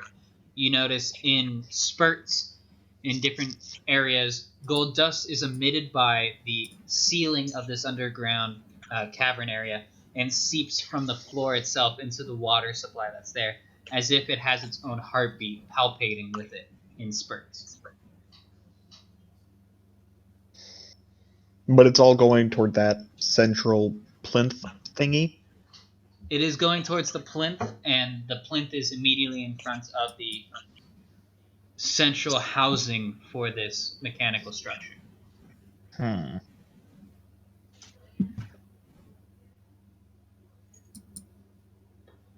don't know. I'm not super duper good with machines, Wally. So break the you know how bowl to do then, this? yeah? Do you think that'll do it? Do I think that'll do it? I take aim at the ball. I mean, how hard could it be to break the ball? Bowl. Bowl. How hard could it be to break the bowl? Or Sorry, maybe bowl as an animal or bowl as in cutlery? Not cutlery. salad. Salad. Yes, the salad bowl, the one that charges you with a head of lettuce. Is it the mythical salad bowl that we never use to measure? Yes. Wait, don't we have a bunch of cabbages? We'll just toss them all in there. We'll fill it up with cabbage instead of dust. I look to see if it's what is it placed upon? The central plinth itself stands apart from the machinery behind it by a matter of feet. It is 2 feet out in front. It is a marble structure, a column similar to the ones you've seen back at camp that extend into the ground in front of it. And there is no seam between the ground and the pillar itself. It seems to be formed from the ground and rose up into the structure. How far away is it? It's 10 feet in front of you. I wish to use my mage hands to grab the bowl. All right, Attempt to grab the strength bowl. check.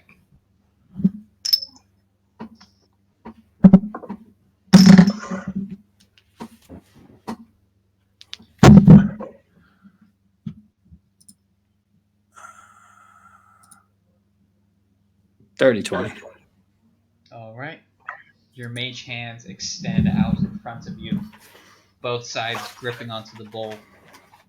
They make contact with it and start to lift. You notice them flexing as you flex your own arms and lend your strength to the mage hands.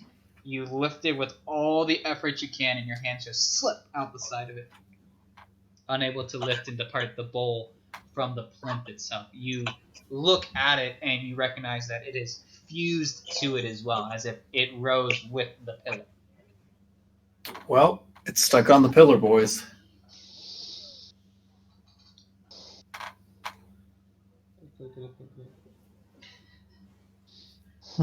David, you do still hear the water now trying to communicate with you from the boiler area. And it does sound slightly different. This one, amongst all of the machinery and humming noises, does sound to be communicating with you as well.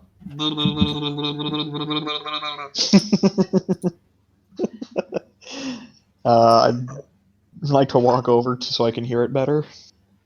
You approach the piping and grip it with your hands, feeling the vibration, and press your ear to it as well. Purchase! Purchase! Purchase? Purge the dust! We're trying to get rid of the dust.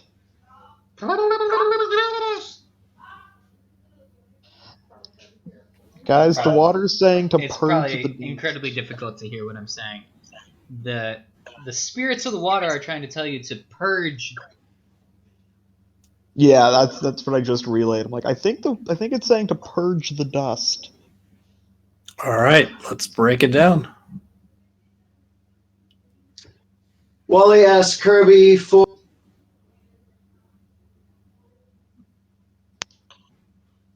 Wally asks Kirby for. You cut out. Oh, a prospector's gold sifter.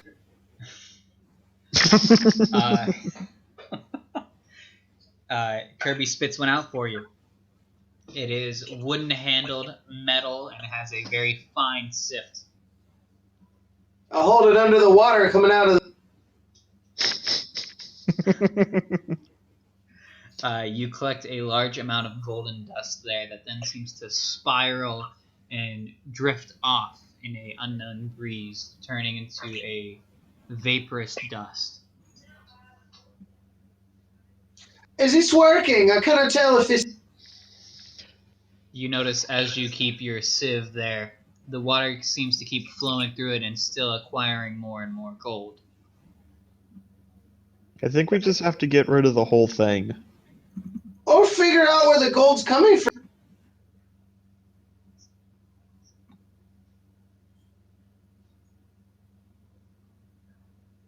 Why not both? I mean, we're here. If we can stop the dust from getting in the bowl, then we can find out where the dust is coming from and stop it there. Let's just break the bowl. But what if that stops the water? I'd like to go back over to the pipe if I'm still at the pipe. Ask the water. What if we break the bowl? What?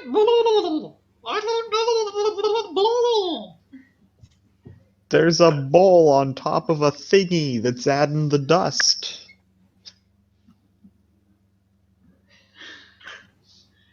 The water conveys to you to try to purge the system of the dust, to undo what has been done. They have no idea of anything outside of the pipes.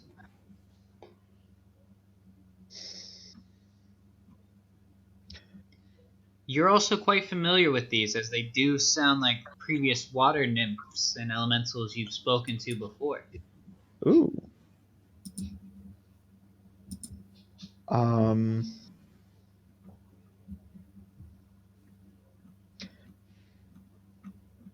I'd like to ask Wally, how hard would it be to purge the system? Purge it of what?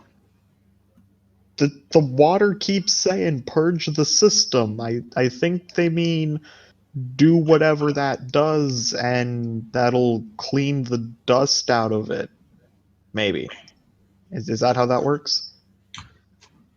Well, I don't keep a sewage treatment in my back pocket. How do you want to do that? I don't know. You're the guy who's smart with the machines. I thought you'd have a better idea. Me, I'm good at smacking the things. I can't smack the machine and make it go away. Why don't we try to figure out where the water and the gold is mixing, and then shove your sifter thing in there to try to separate the gold and the water? It's a good idea. Except where do we put all the golden dust?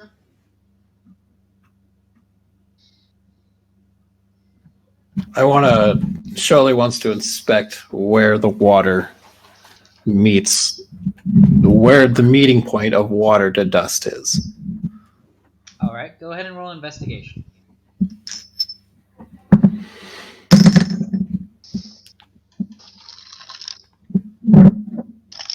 Dude, I'm gonna have to get you a pair of these dice, guys. 21. If you can get me blue skulls. 2021 final. Okay. So, you do notice that the gold dust itself is being drawn in through the plinth and then mixed into the water. The area that is surrounding it does pulsate with the golden dust as it is flowing towards this water and boiler-like area. They are mixing internally into the structure. So the pillar is what the contamination is. The dust is coming from everywhere. But the dust is coming from everywhere. But this pillar, did I interpret that right? This pillar is drawing in the water and then producing the golden water. Correct? Based off your assessment, you notice that as the area around it pulsates, the fire does simulate or seem to mimic the flow as well. The golden dust is being drawn towards the plinth and pulsating within the area, mimicking the fire, as they do seem to be correlated in some manner. They are also subterraneously and internally within the mixture, within the boiler, mixing together. It looks like the boiler is the contamination. I'm going to stop you there. To start fires. I'm reading this horribly. I'm so sorry. You're doing well. You notice that all of it is fixating upon one thing in the room that is not the boiler. It is the pillar. Yes. Okay, sorry. It's the pillar, guys. I think we should break it. Or find some way to reroute the water. But I think breaking it might just be easier. I turn over to Wally. Do you have a pickaxe or maybe a large hammer we can give big one over here? David, why don't you just give it a shove? Why don't I give it a what? Shove. Might make it easier. Can I try to topple it? All right. David, you may make a strength check.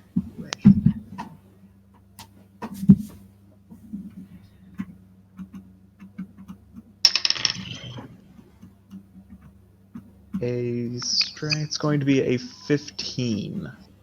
All right. You lower your shoulder and start to press into the plinth. As you get closer to it, you recognize that the bowl itself is emanating a large amount of heat and has a necrotic aura around it as well.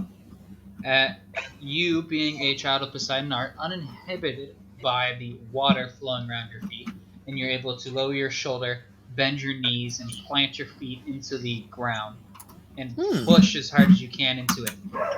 The pillar does not give or budge in the slightest. Laura turns to Wally and asks, "Can your backpack thing give me a bowl?" Sure. Ask Kirby for a large mixing bowl. It spits out a purple plastic mixing bowl. Here you go. Thanks. And then Laura uses the bowl to scoop water off the floor and hands it to David. Do me a favor and just dump this on top. Can David reach on top to dump water? The pillar itself is about 5 feet tall, with the bowl extending just above that. So, David, you are able to see over the top of it and easily reach to pour the water in if you wish. I would like to take the bowl from Laura and pour that water bowl into the other bowl. All right. I need everybody to make a strength saving throw. Oops. We're all in the cave. We wake up with spiders. Oh no. Did you break your dice, Uriel? I think I did. 5. Laura? Laura rolled 11, and then Jack 5. David rolls an 11. 14 on a saving throw. 14. 14. So, Wally, what do you grab hold of? Do you grab hold of some of the pipes? Do you grab hold of some of the wall? What about this area is able to let you grab hold of it and fight off what's happening? I think Wally just takes his hammer.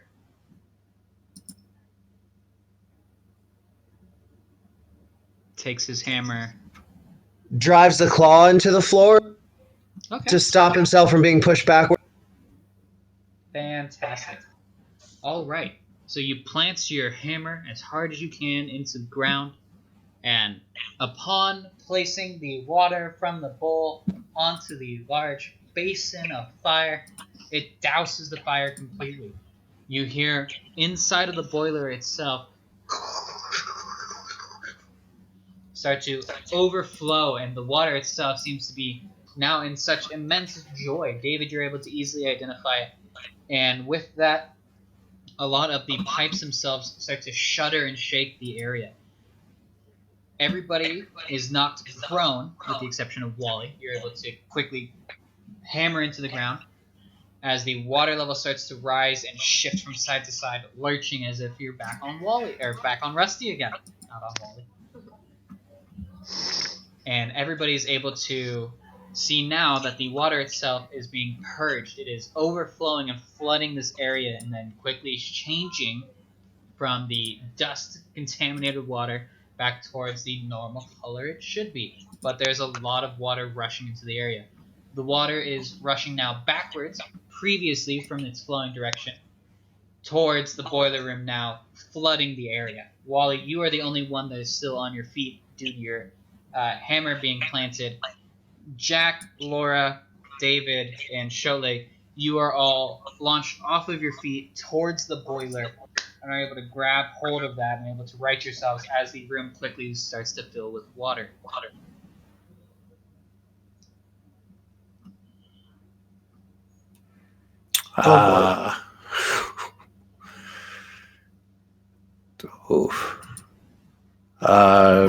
I wish to. How strong is the water? Very. David's able to identify it as moving up to 90 feet per second. That's a lot of feet. How many is that per hour? That's fast. That is some heckin' fast water. I attempt to kind of wade towards an edge and use all four of my hands to try and grab something. All right, go ahead and make a strength check.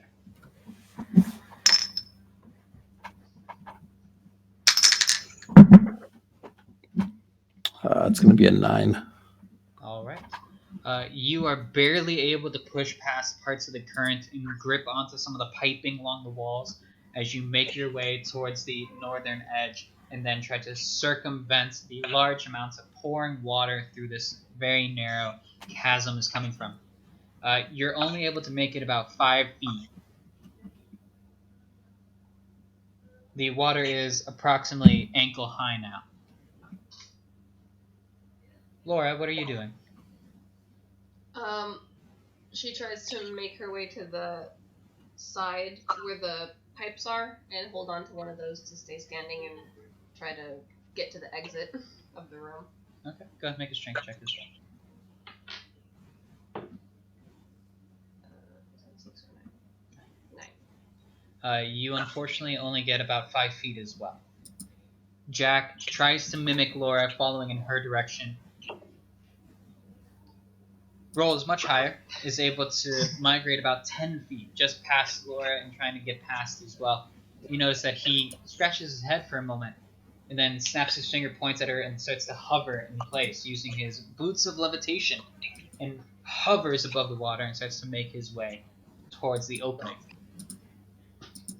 Wally. Where's the water exiting? The water is not exiting. It is entering from where you're currently standing, which was at the opening towards this cavernous area. But it's not flowing out anywhere? It's flying in there, but not out of there. So there are no open doors or drains? No drains. You are standing at the door. You are standing at the opening of this area. You walked a narrow hallway to get here. Then I will step into the hallway and start hurting other people. Okay, you notice that the remainder of your party is about 10 feet away from you, with the exception of Jack, who is hovering towards you. You manage to grip him by the arm and help him pass forward. David, what are you doing? Well, you said that I was knocked prone, so I'd like to first get up. All right. Do you? Wally, you cut out there. Is David blowing bubbles? David, the water is just above ankle high. Okay, so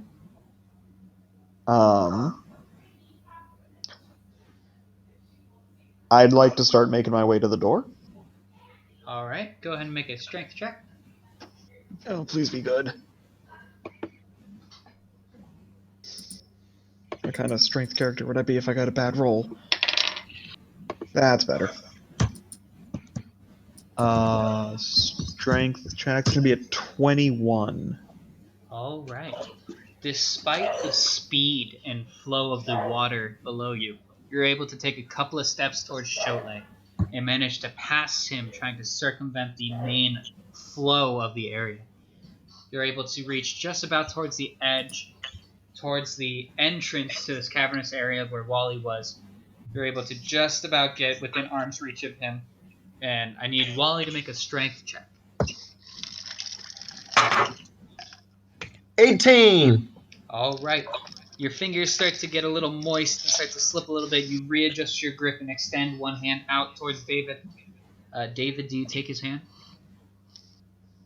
I do. All right. You reach out your fingers, and right before your fingers meet Wally's, a large geyser of water shoots up between the two of you, splashing both of you in the face. David, you avert your eye. Wally, you grip tight, pulling your hand back towards your hammer just to hold on, as a water elemental bursts up between the two of you. I need Wally to make a Constitution saving throw.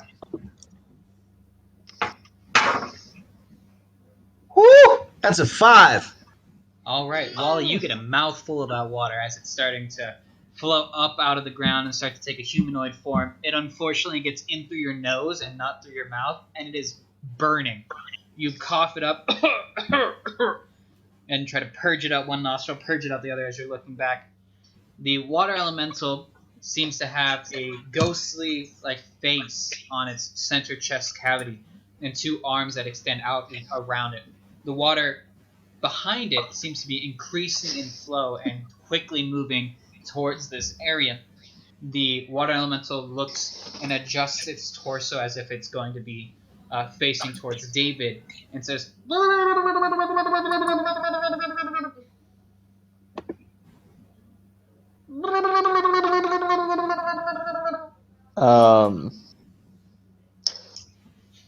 How far away from it am I?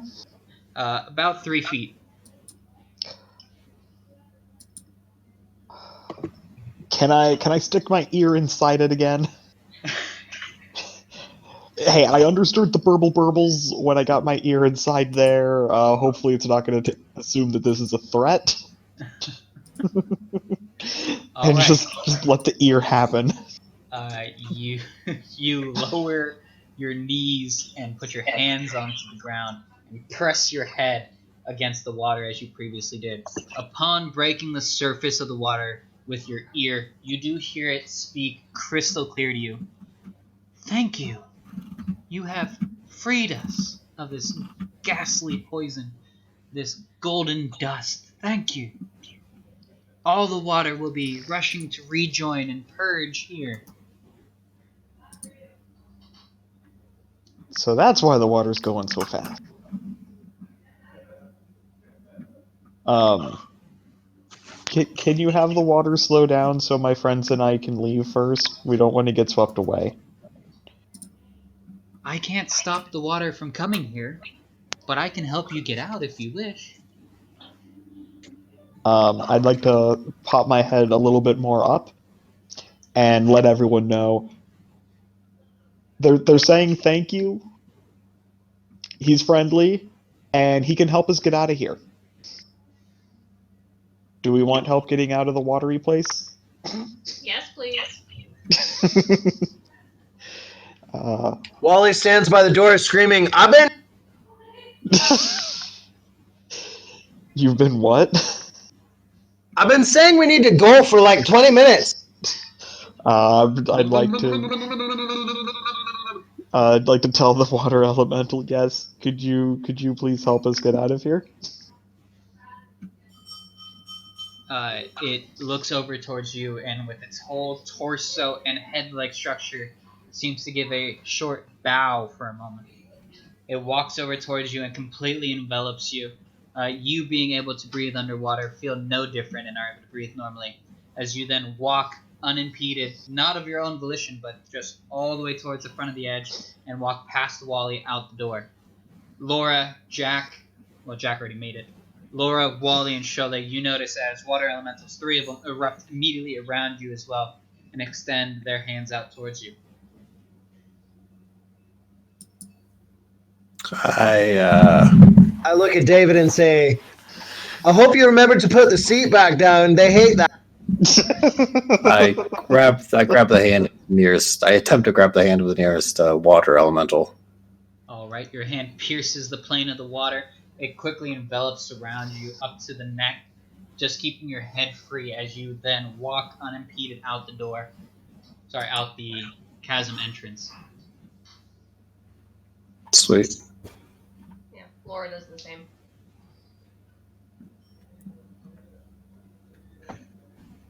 Wally? Wally stumbles out on his own. On his own, you do not accept the aid of the water elemental? I mean, I'm assuming they push me. Since you are not willing to let them overtake, they hunch down behind you and try to push you from the waist and try to help force you forward through this water. Go ahead and make a strength check. You can make this with advantage. That don't matter. I still rolled a 6. You notice as your feet start to slip, the water is now waist high to you. You're not able to quickly plunge your hammer and penetrate the ground and try to move that way. It's becoming increasingly difficult for you as you are eventually going to have to start treading water to escape. So However, I let them as float the me water out. does rise, you do notice that they are helping you more and more push through the way.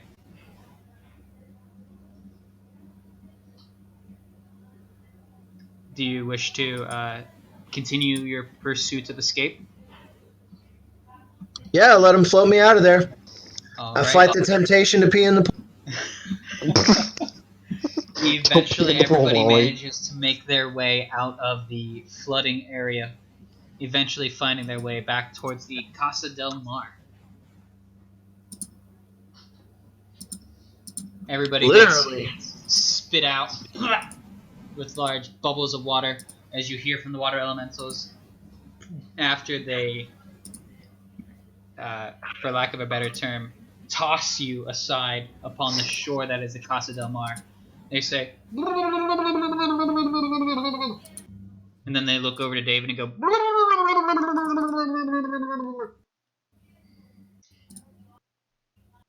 I look at David. Is that another girlfriend then?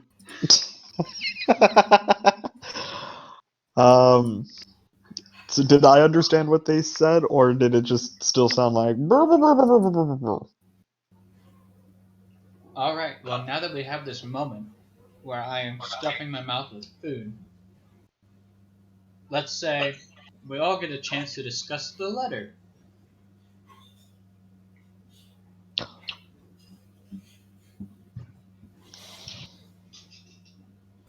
Let me reopen that because I did read that. It was quite nice.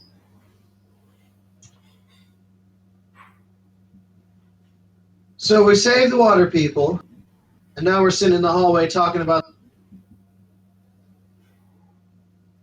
Jack just rolls out after being splooshed by the water elementals with all of you, looks back, turns to Wally and says, well, how about that letter, huh?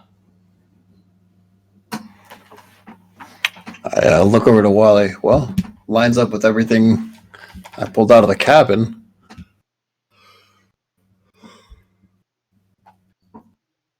Yeah, I felt like I liked.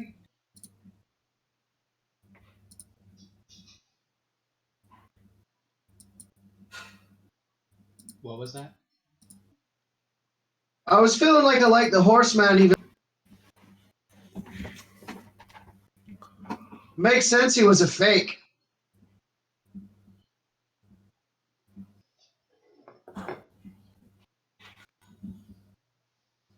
Well, what does that mean?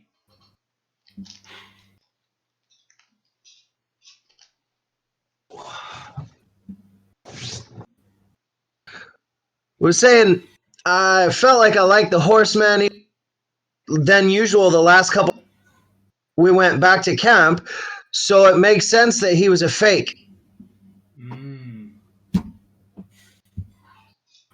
Fair shot. Well, Laura, did you notice anything different about him? Oh, you didn't read the list. I mean, what I've noticed is Hypno is still just going.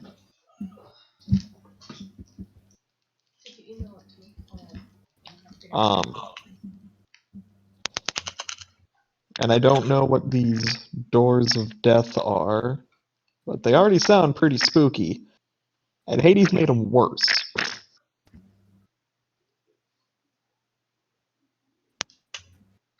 Does anybody want to read it out loud so that way our future listeners can hear it?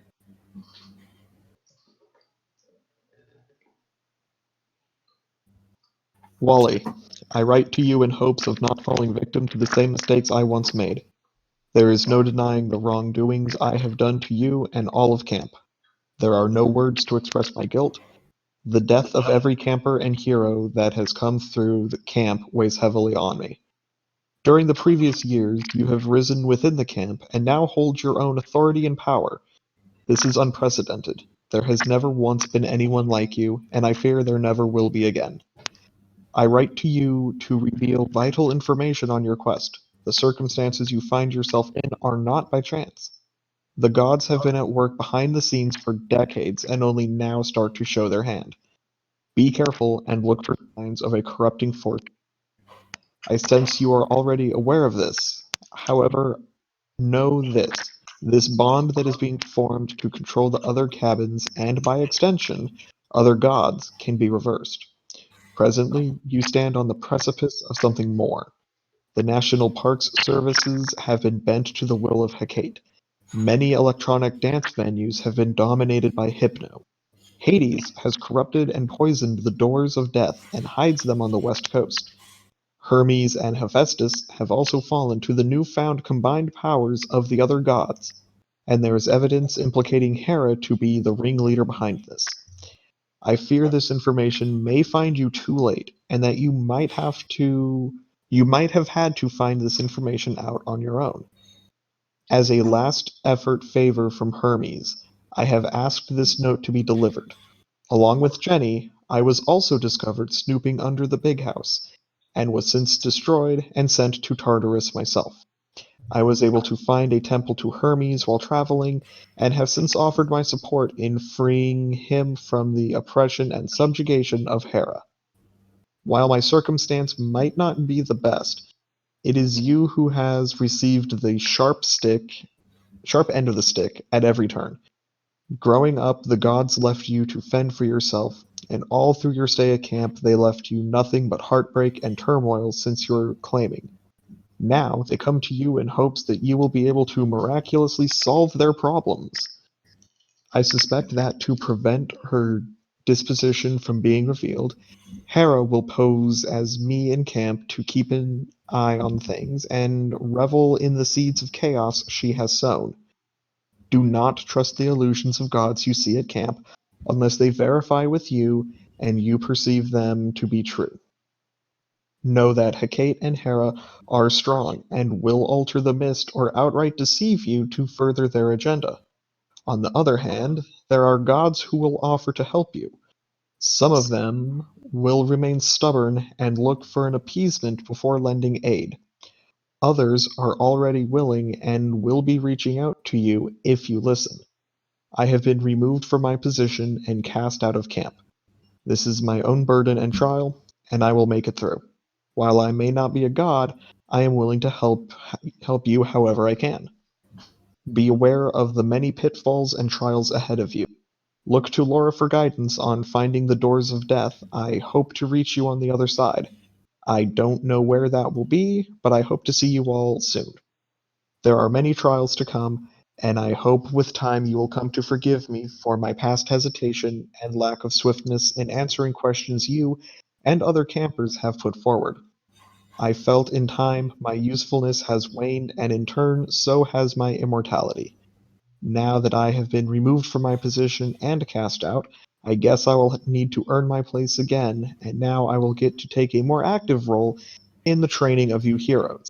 Now the only lessons I have left to teach you few are on the front line. I hope this letter finds you all in good health, but knowing how the trends of most quests go, I know that is unlikely. Your former mentor, Chiron. P.S. If you find yourself in need of help while on the West Coast, look for the party ponies. They were recently spotted on a cruise liner vessel and will be drawn to your aid if you signal with large orange and purple fireworks. Thank you, David. Yeah, those are some big words, David. You had disposition, pitfalls, answering, swiftness, hesitation. Growing up so fast. David was put on the Usefulness. spot, and the spirit of someone smarter was channeled through him. Well done.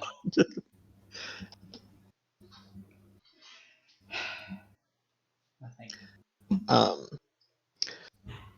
Now, just back to more of a normal David.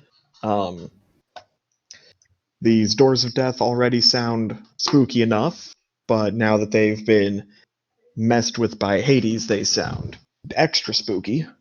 You think that's why we keep seeing the same?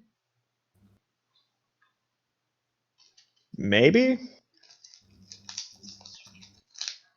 I don't think David really had any bad feelings towards Chiron, so there is a little bit of like, well, I do hope he gets out of this okay. It sounds like he's in a rough spot. I hope he gets out of it okay.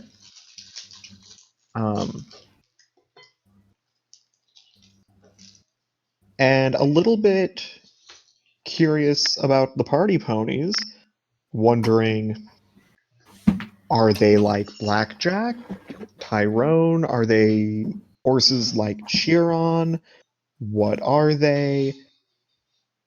Are they involved somehow with the prophecy? Because David remembers that some part of it has cruise liners in it.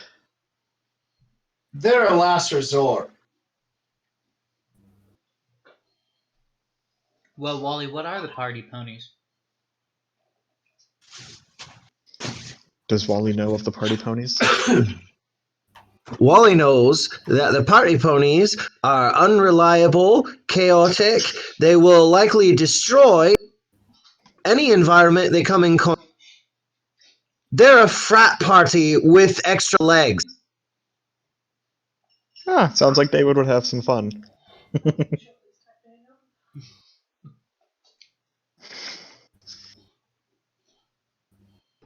All right, everybody, after being splooshed out and having this discussion, return to their feet. David, you look back at the once hidden doorway, now silhouetted by the candlelight around it, and you watch as a water elemental quickly fills the area and stands in front of you. And you hear a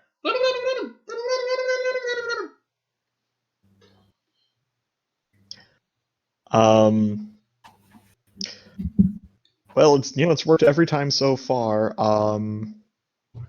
I'd like to get closer to it. If I have to re-enter the tunnel to get to where there's water, I'll get to where I can to just stick my ear back in the water. All right, you approach and you press your ear against the chest cavity of this water elemental as it then speaks crystal clear to you. Thank you, O powerful and wise Cyclops. We are so lucky to have had the spawn of Neptune to come and save us. Thank you. Let us bestow upon you one last gift before you go. And you feel the water quickly envelop your head, and float in your nostrils, through your mouth, in your ears, all over your face, completely filling you, and your lungs completely, and then things sucked straight back out. David, Yes. you are now able to add a +1 to your Constitution. Like permanently? Yes. Oh my. So they reach inside of you, changing you from a 16 to a 17. Aw. Thank you. You are also temporarily resistant to acid damage and Oh. immune to poison damage. Neat. Temporarily. Hint. I'd like to immensely thank them. Just a lot of the thank you. Is there anything else that we can do for you?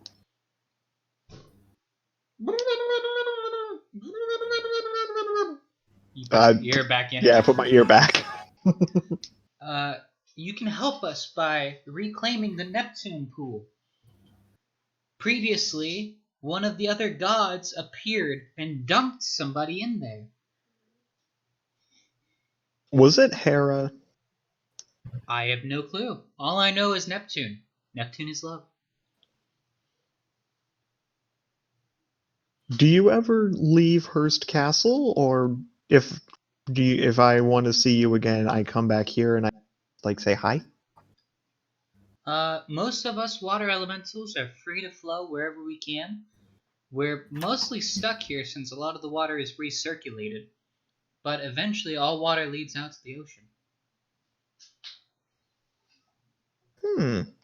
Well, the next time we come back here, I'll make sure to come over here and say hi to you. See how you're doing. See if there's anything you need. That would be lovely, oh great one. And at this point, Shola, you just see him plunging his head into the chest cavity and smiling inside this water as this water elemental makes different pitched bubbling noises. I look over to Wally. Is he okay? Should we pull him out? Nah. At this point, I walk back the way we were walking. I'm just like, oh, God. I swear, they get weirder every day. Laura and Jack follow shortly towards the door.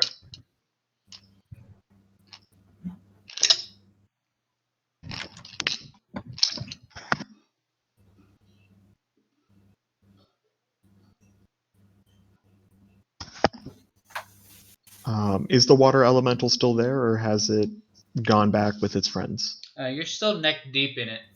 Okay. There is one other thing you could do for us. Yes.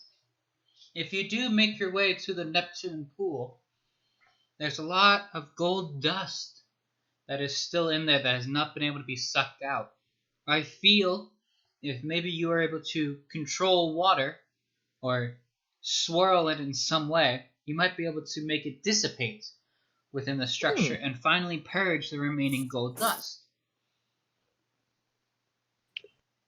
Okay, so if we can spin the water, maybe we can just make the gold dust go away. It's worth a shot. Well, thank you. I think we're going to be checking that out pretty soon-ish. It definitely seems to be, a happening place. Farewell, O great one. I hope you can purge the rest of Hearst Castle and restore glory to the California State Park. Trademark. Trademarked. I do too. Thank you for your help, and I hope that we can. I do hope we can purge the rest of the park. Stay Clean safe, what? adventurer. It falls into a puddle and then quickly dissipates. Stay safe. Blub, blub. And I'd like to relay to. Well, if are Wally and Shotley outside the room? Shotley led Jack and Laura out. Wally's the only one still in there, unless Wally left too. Then should we go join the others?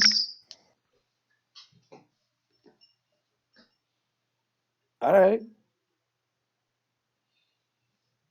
You take a couple of steps outside. Do you extinguish the candle before you leave?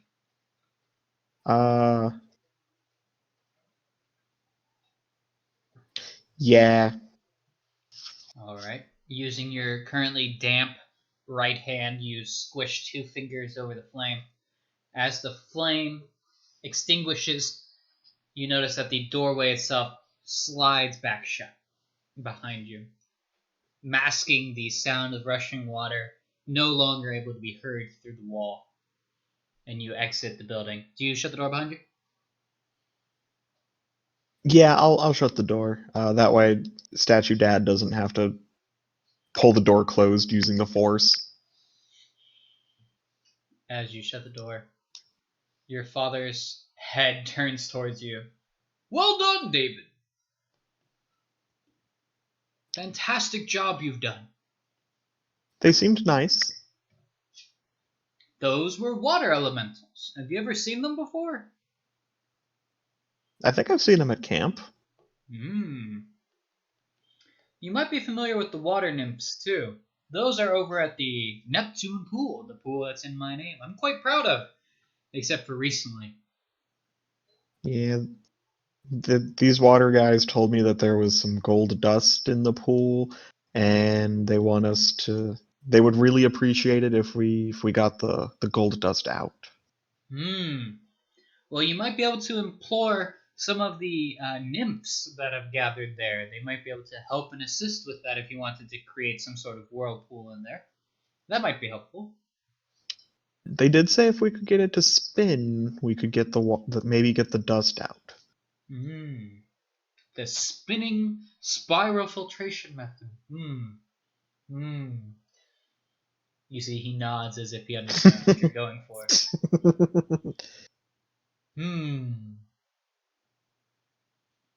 Looks off into the distance. Good luck, my son. Do you have any advice with the pool? It seems like some weird stuff might happen. He looks back at you. I gave you advice.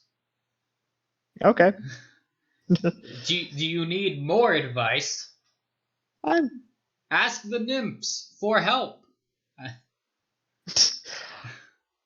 think they told Okay. you what to do already. Yeah. Okay. Well, thank you.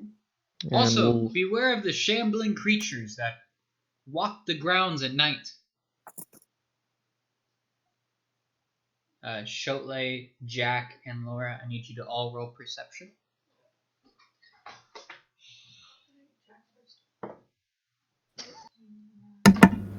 That will be 14 total. Wally, you are a little late to the party, but you and David can also roll perception if you wish.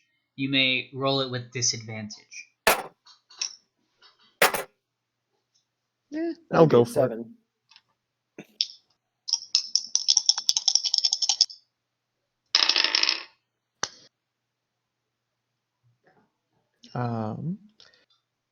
It's going to be a 12. All right. Laura and Shotley, are the first to notice. Jack is as slightly after notices as well, since because of your marching order that affects the rationale on who notices what and when. Laura, you notice off to the side there is a large monstrosity that is lumbering about. It is roughly humanoid in shape, but it is twice as tall and twice as wide. You recognize this to be something you've previously seen before, but you saw its normal form. This, however, appears to be mindlessly stumbling around and is missing its head entirely and has an open wound on its chest cavity with its innards spilling out and gold dust pouring from it, shambling around, dragging a large mace behind it with dozens of spike points. You do recognize this monster in this form. You've seen them before, being the daughter of Hades that you are. You are quite familiar with these. They do appear to be ogre zombies. Who's Jack and You, Cholet or Jack, Jeremy? and Cholet all notice and hear these pounding footsteps as the zombies themselves are traversing and walking the grounds. They are traversing the Esplanade, which is the number 2 on our map, that circumnavigates all the way around the Casa Grande, both the south wing, north wing, and all of these small cottages as well. You hear them coming. They are coming from an east to west direction, heading from the south wing, and you see them before they are able to see you. I say, wait, fall back. And I like jump backwards and kind of motion for them to go towards to find a hiding space. All right. I'll go.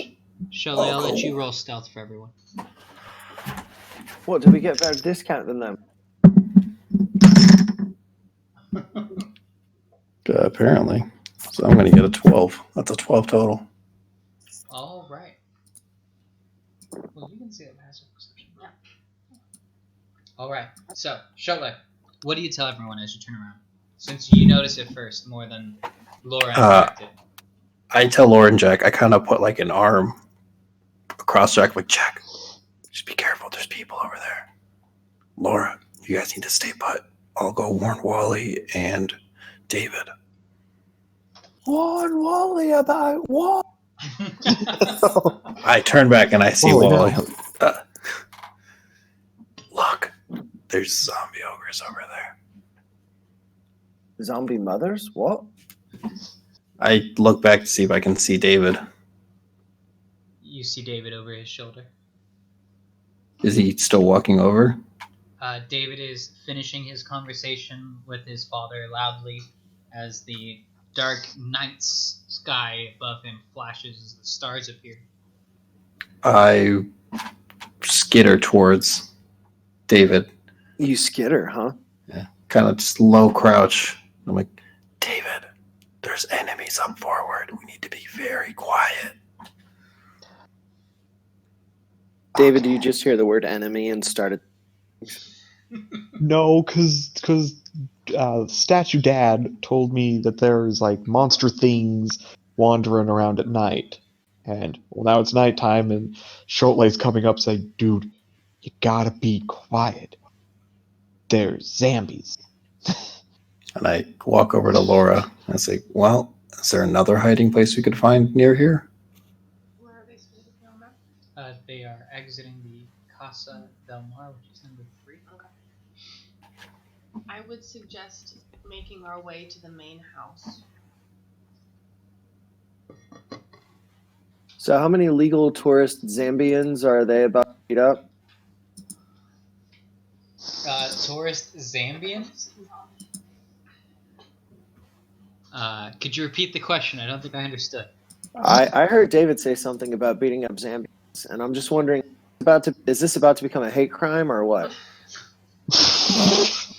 I think Wally's itching for a fight. I think David's itching for a fight. Wally's wondering if he's going to need an attorney. No, David's been saying like, oh yeah, Statue Dad told me that there were some monstrous things wandering around at night, and now Shotley's coming over like, dude, you need to be quiet. There's zombies. So it's like, It's like, probably shouldn't fight a zombie. Those things like to eat people. I'm just trying to go on a nice little tour. I'll keep breaking toilets and all kinds of stuff. Can't take y'all anywhere. Zombies are. You can take us plenty of places, just as long as the intercom Just as long as I don't want to doesn't- ever return to those places. No, we could return here. You know, we got an in with one of the tour drivers. One of the I shuttle don't drivers. think we have an in with him. Pretty sure that when Laura scolded, he was like, "All right, I'm never doing." I mean, I can always call him and be like, "Hey, if we come back and visit, can you give us a ride?" You notice that there are two of them approaching from the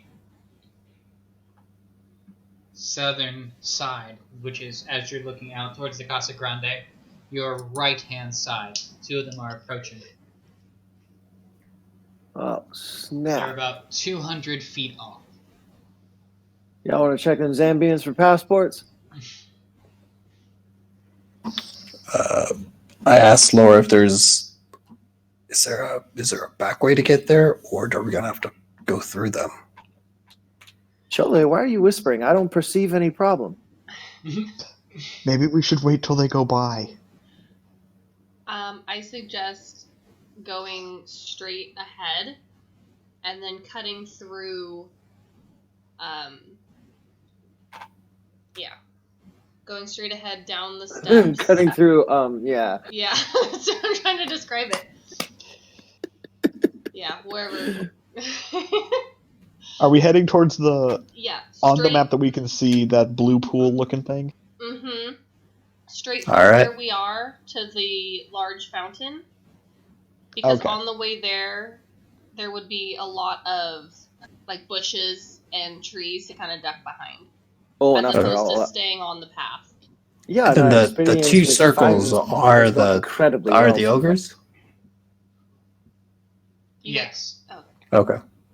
These two green circles with the darker border and Sure. nauseating color in the middle. Those are your zombies. Right. Zombie ogres. Got it. All right, let's go, squad. All right. So, How can who takes how can they lead? see without any eyes? David raises a good point. Magic. Who takes Shirley point? Shirley does. Shotley. All right. Laura has given you directive. She says that you are to head towards the large watered area, this large fountain. How do you get there? As discreetly as I can maneuver my entire party that way, in such a way that I am not, acrobatically flipping and parkouring as usual. So you're like sneaking down the paths between the bushes. Yeah. All right. You want to go straight through? So you want to hop on? I think those are steps, aren't they? These are steps. That is also a large garden area that's there. Laura knows the ground. She's taken people on tours before. She can get us there. You say that. Laura's also pointing at the map, saying, "Why don't we just go through these bushes?" There's nothing wrong with going through bushes. We're trying to be That's right. sneaky, Laura. She knows all the hidden paths. So, The bushes are holograms. Shotley, you face a decision in front of you. Do you want to go towards the right, towards the zombies, or to the left to try to get some more space between you and them? And then in front of me is bushes. In front of you, in this large green area here, those are bushes. A very dense area that is very well maintained. The lighter white is, I'm assuming, is a path. Yes. Yeah, I'll just take the path. I'll go the bottom side. That would be a left map, and then that one. Go up, and then a little bit higher up, and then down. Yeah, like that trail. All right. So No one will find us there. Shotley, Yes. I need you to roll another stealth check for everyone. And I actually need everybody to roll stealth as well. Yeah, Oh. I'm gonna just like stand in a bush so that no one sees me with this crew. It's gonna be Hey, I don't know what they're doing, but they all look plenty nervous. 29. Why is that bush smoking? Yeah, I'm just gonna go hide in this bush over here. That's a 24, and plenty of bushes smoke. I'll have you know. I mean, I've heard of them burning, but I'm saying all bushes smoke when fly. I got a 19. All right, you all do pretty well. As you are making your way in the northern direction to then descend into this area here, you notice that there is a small patrol of other small zombies nearby as well. These ones being shambling humanoids that are not of the same size as the others, but do also appear to be undead as well. Did you say something about a Zambian shaman who is not got underwear? You quickly manage to dip, duck, and dive your way through the area. Wally, you having the amazing stealth that you do, accidentally stumble through one of the plants that are nearby, and you notice a very faint. What was that? From the bush? Yes. Okay. Have I gotten close enough yet to tell that these are not Zambians? You recognize them to be zombies. Oh, And snap. this bush has awakened. Does the bush sound like it's with the Zambians? The shrub itself appears to just be making loud amounts of noises. Oh, okay. I did not mean to disturb you, sir. Ma'am, you might be a man. Are you a ma'am? Yes. Cool. That's very nice to meet you. That's you being a what's that? A dryad. We've got a few of those around camp. What's I going must on? I've no idea, but I must admit I've never run into a dryad quite so comely as you. I'm sorry. Am I interrupting? You're on my foot. Oh, I apologize. That's I why look I'm down at talking like this. I look down at my feet and adjust so I'm not standing on any roots or anything. Oh, thank you. That's much better now. Ugh. I don't What are suppose those things? Yeah, I don't know what those things are either. Do you know? Or, I mean, I know time's a bit weird. You're right. You're right about time. Time's a little weird. Well, they come shambling at night, and they seem to be quite decrepit and kill all of the stuff that they touch. I had friends here over on Have the they always southern come at side. night? Or is that like, did they only recently seem to come at night? Was there Very a time when they recently. weren't coming at night? Yeah, it started this week. This is like day 2. I'm And lucky to be hiding here. Was it better for you before they were coming? Oh, Or are much. they helping you? Much. I had a couple of nice guys that would come by and water me and provide me with some trimmings and mulch and some great conversation. They were satyrs. So if we were to say, knock those zombies unconscious, you wouldn't be opposed to, say, using their body for fertilizer or something, would you? Well, I wouldn't be opposed to it, but I don't know if since they're these unnatural creatures, if we could decompose them while they still have some essence of life. I mean, that would be quite the cruel way to destroy someone. I mean, if they're evil and they're causing you pain, I see no reason not to make them part of a pretty, pretty garden. Well, I do appreciate you calling me pretty. That does sound nice, and it would be some good revenge for some of my other flower friends. They killed the roses on the They east side. killed the roses. Yes! Oh no, they've got it coming now. I would like to slowly stick my head out of the bush in David's direction and go, "Psst. Hey, Biggin, Yeah.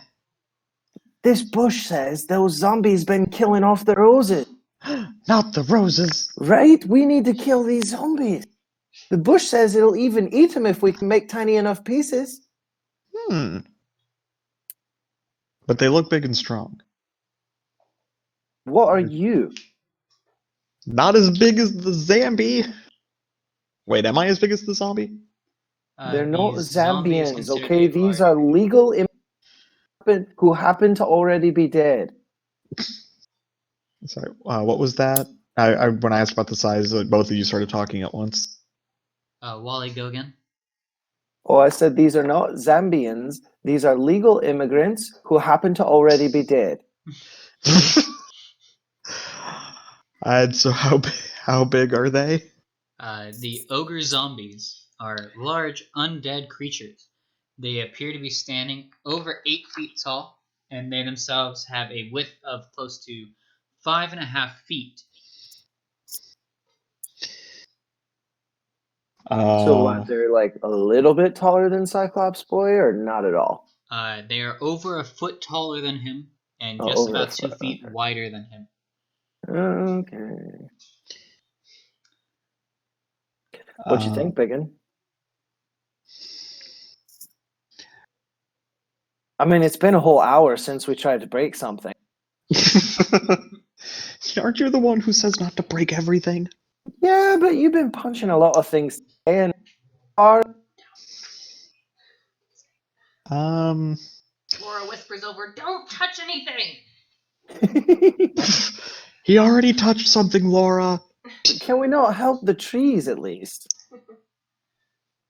If we helped the water, we should help the trees. I agree. Happy water, happy trees, happy park.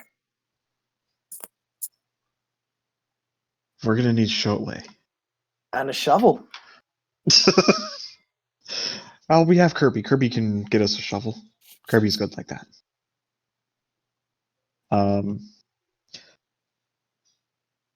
Do you want to call Shotley, or do you want me to try to get his attention? I mean, I'm in a bush having a conversation. You let me know when you boys are ready for action. I'm making a new leafy friend. Someone's got a girlfriend. Oh, no, certainly not. Well, she is a girl, and she is definitely a friend. And quite a lovely tree, if I may say so. But I think she's already got boyfriends with like 6 other blokes who are in this, little clove of bushes we're in right now. Not looking to compete. You never know. Oh, no. Have you ever tried to compete with a spruce tree before? Oh, no, they're too pretty, too shapely, too sleek. I'm an old. Way taller than you. Exactly, I'm an old dwarf, and I don't need that from Master. And unless, of course, that was Jack saying that, in which case, come over here and say that, Blondie. Me and a tree will show you a smack bottom. You never know. She might be into dwarfs. Well, she might be, but, not every man loves trees. Blasphemy. So I'm going to go and tell Shotley, or sneak. Oh, snap. He moved the ogres, and they became a giant rectangle of ogre. They're multiplying like ogre bunnies. Now there's a gigantic ogre where they came from. It's the size of the whole pathway. King Shrek. The 2 ogres make their way down. That's like those Lord of the Rings ones. Those giant ones. They left a void. I'm sorry, I'm trying to... He's trying to modify a part that was already on the because somebody had to say, "Oh, those green circles, they are right," and he was like, "They weren't, but I guess now they're gonna be."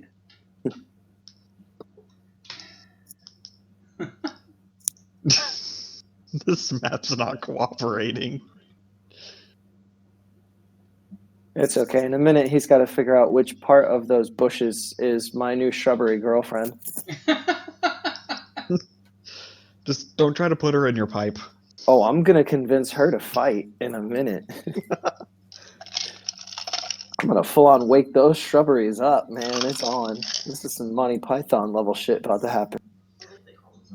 I mean, can't we just try to get the zombies to go in the bushes and then have you just pop out. Feeding frenzy! I mean, we could do that. I got a feeling that the roots are going to be the more dangerous parts on these trees. Because branches snap pretty easily, but if we could get them close enough to the ground, they'll just scoop, and then, oh, where did that other zombie go? I mean, if I they're guess he inside went- the bushes, they just might get into the ground. That's true, there are a lot of bushes. We could try and lure them in there. Anybody want to do a whole psst? Hey, Laura, what's Mr. your take Deadhead. on this? Hey, dead guy. Psst. There's Hey. a Big Mac in these bushes. I know you don't have a head. I kind of want to know how you eat. We don't eat. There's still a Big Mac over here. It's good for your soul. Look at him being all crafty with his Microsoft Paint. It's like they weren't even there. I'm trying. There were never any ogres. They're gone forever. Alright, the ogres make their way closer towards you, shambling on their hind legs. And on their legs. The zombies themselves migrate. This one's gonna work harder. Ooh. I'm like, are you going to move them tiny ones? This kid's going to take like an hour. Yeah. Trying to isolate that shit. You could they do make this. their way. I'm not going to. That's wise. I'm just going to redraw them with the previous color scheme.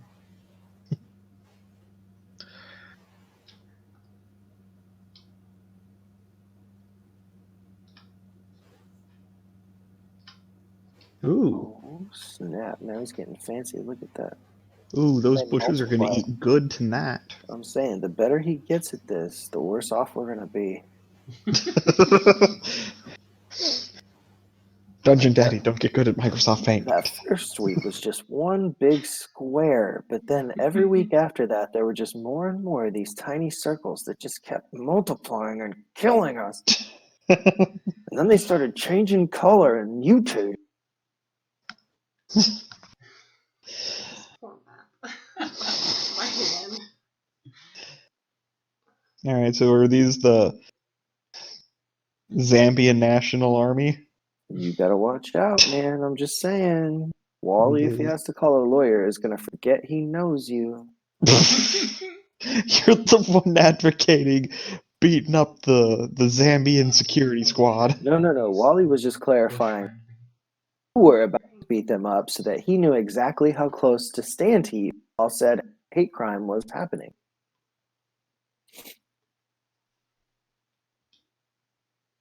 Wally, your bush friend is going to be this pink heart, Oh, and we will make sure that everybody's position is well known in the area. So we will have several other shapes as well. I'm going to adjust the size so that not everybody has the same outline. Shelley, what color do you want to be? I want to be blue. Hey. David, what color do you want to be? Gray. Gray. A little hard to see, but works. Oh, Definitely that's going to be hard to see than purple. No, you're Sorry. good. I was gonna go with white, so you're chilling. I'm kidding.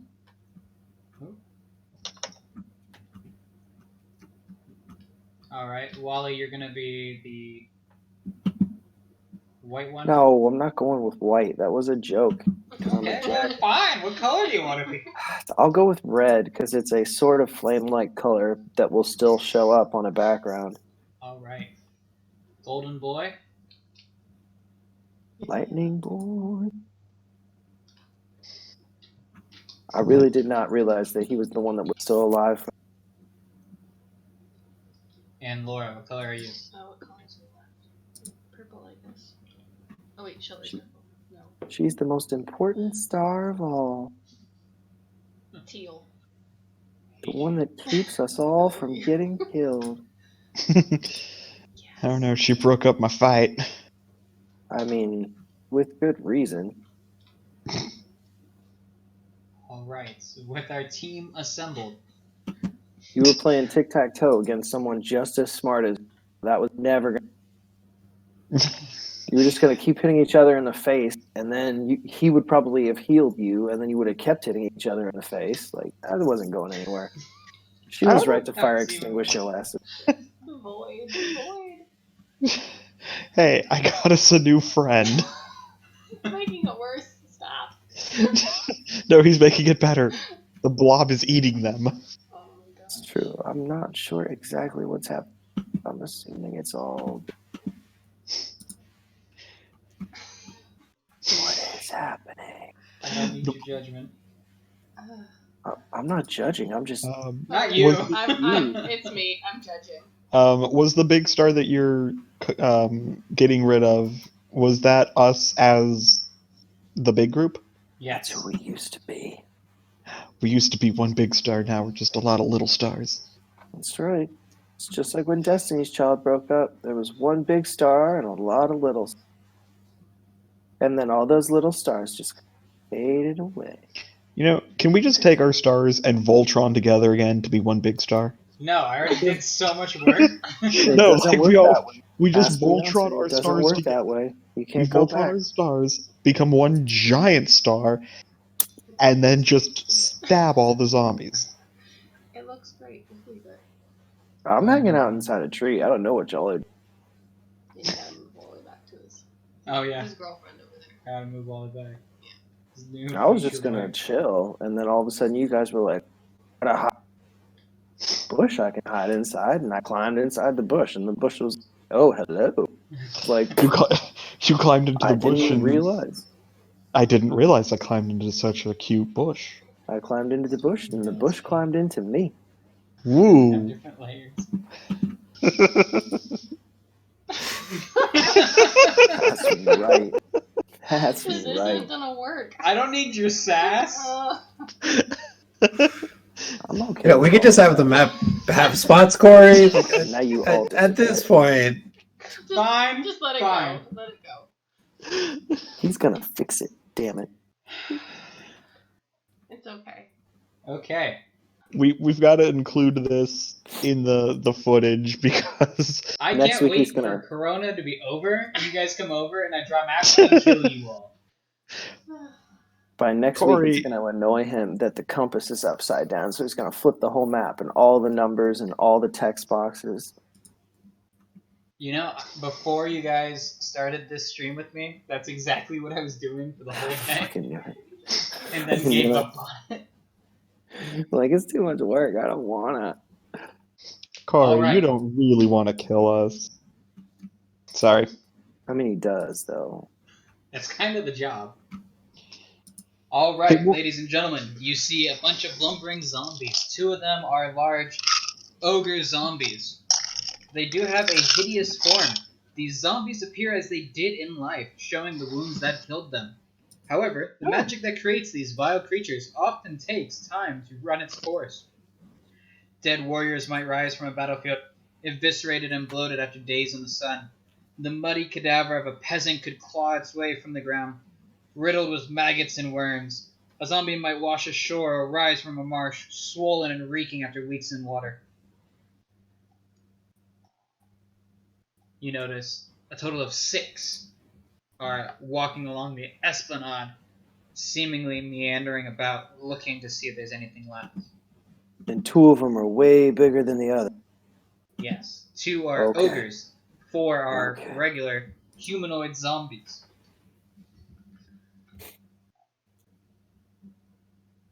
They do appear like mindless soldiers. These zombies take the most direct route to any foe, unable to comprehend obstacles, tactics, or dangerous terrain.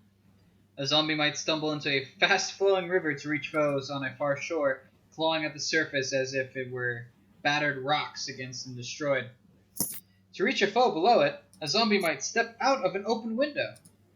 Zombies stumble through roaring infernos, into pools of acid, and across fields littered with caltrops without hesitation.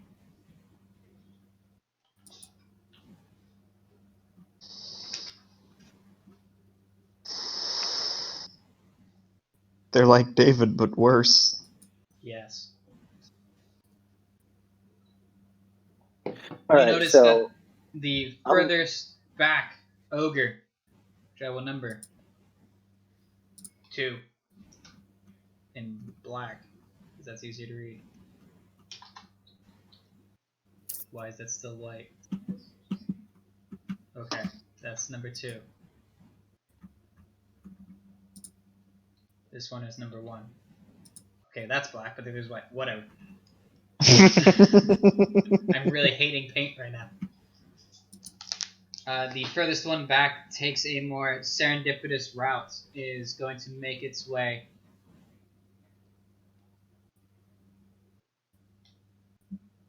towards the area you guys are standing on. Avoid the void behind him. yeah, I mean, this dude's just opening up new ponds wherever he walks. This is David's territory, man. I can't fight something that creates that much water. Cornelius is gonna kill my character. He's going to kill. First he kills our characters. The funny Then he part kills is, us. the funny part is he's doing all this work, and all of my first moves are continuing conversation I'm having. Like, he doesn't even need all these ogres for my part. Oh god, he's gonna kill me. Laura, keep us from getting killed. I'll try. I don't think praying to Dungeon Mama is gonna help you. Good point. Only one of them can work the mouse at a time. Okay, I got an agent on the inside. Lies, she's asleep. No, she's not. She texted me a few minutes ago. Ooh, look at her throwing her under the bus like that. What Unless if she was trying to take some private time and you were just like, bother? I'll just be like, I require your services. Please stop my imminent death. Or just, have her hide in her room, and then when they're all asleep, she can log onto the computer. She can bring your character back to life. Just add 10 mysterious hit points to that character sheet. All right. Wally, since you were previously having the loudest conversation with the shrub, we will continue with your conversation first. Well, I wouldn't mind.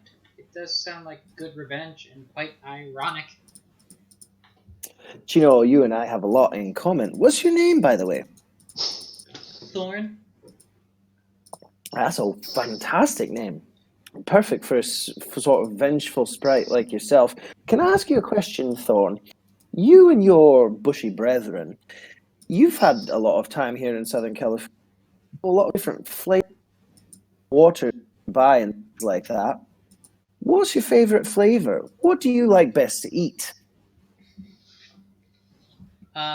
Well, I really like the rain. It feels more natural, and I love the way it just flows.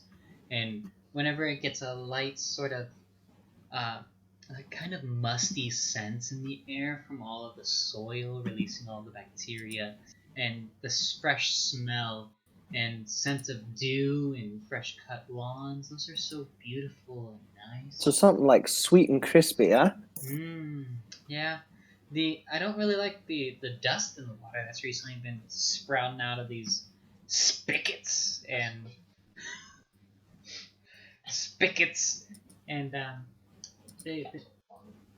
they seem to spray quite harsh and give off a fine golden mist in the air. I'll tell you what, have you ever tried white cheddar Cheez-Its before? I can't say I have. What are those like? Oh, I think you're about to find out. I'm going to bring you some covered in white cheddar Cheez-Its, and I think you and your friends are going to for it. Okay, Wally. You do you, I guess. I'll be back in a moment, my dear. You let me know. And then I'm going to step out of the bush with the rest of the group. Step out of the bush, descend into the esplanade area out in front of the fountain.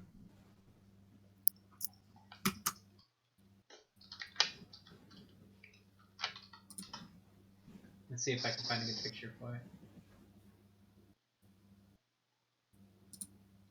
That's pretty good. Ooh, here's even better. So this is the view you gentlemen currently have of the very large water feature in front of you, the fountain. Ooh, snazzy. Mm-hmm. You do ascend out of the bushes and start to climb your way up and find that this open area is quite well lit. Since there are several pylons that are here that do have light features atop them that are lit as well, the zombies haven't seemed to notice you just yet and are making their way downtown. To quote Laura, they are walking or shambling fast. Faces past. They're homebound. Do-do-do-do-do-do. Roll initiative. Do-do-do-do-do-do. They still eat you. Do-do-do-do-do-do. They still want Wait, are we brains. actually rolling initiative? No, you're good so far. Okay. You have remained undetected. Wally, after your encounter with the shrubbery, what do you relay to your companions? I come out of the bush, reaching towards Kirby, and attempting with my mind to summon 2 large boxes of white cheddar Cheez-Its. You recognize that Kirby has not received any input. You put your hands towards the edge of him and he does not give anything. Fine. I guess I can't have my movie moment. I lean down towards him and go, 2 large boxes of white cheddar Cheez-Its, please. It spits them out. Plap, plap. They're the miniature box sizes. They're about roughly 1 quart in size. I'm gonna look back down at him again and go, can I get a box of sandwich bags? It spits out the Ziploc brand sandwich bag. Fantastic. I'm gonna take the Cheez-Its, divvy them up into how many people in our group? 5 people in our group? 6 Currently, people? there are 5 stars and 1 pink heart. Okay, so for the 5 stars, I'm gonna take 10 sandwich bags. Huge. I'm gonna divide the Cheez-Its into the bags, and then I'm going to crunch those Cheez-Its until they are powder inside those bags. All right, go ahead and make a sleight of hand check to see if you I can would do this love to. quietly. I would love to. That's going to be a 17. Oh wait, sleight of hand is now an 18 on that actually, so because it's a +7, not a +6.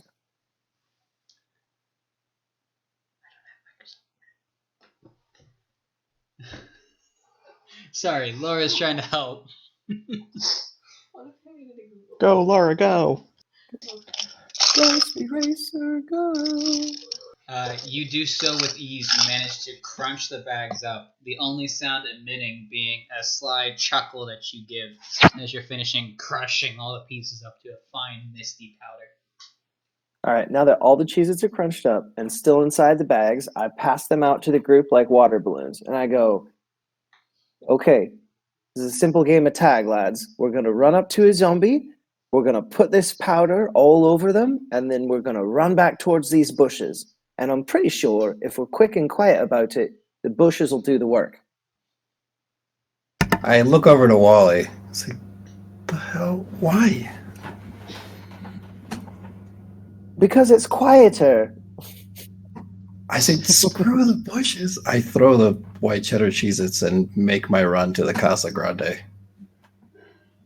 All right, Cholet, go ahead and roll stealth. But surely think of the roses.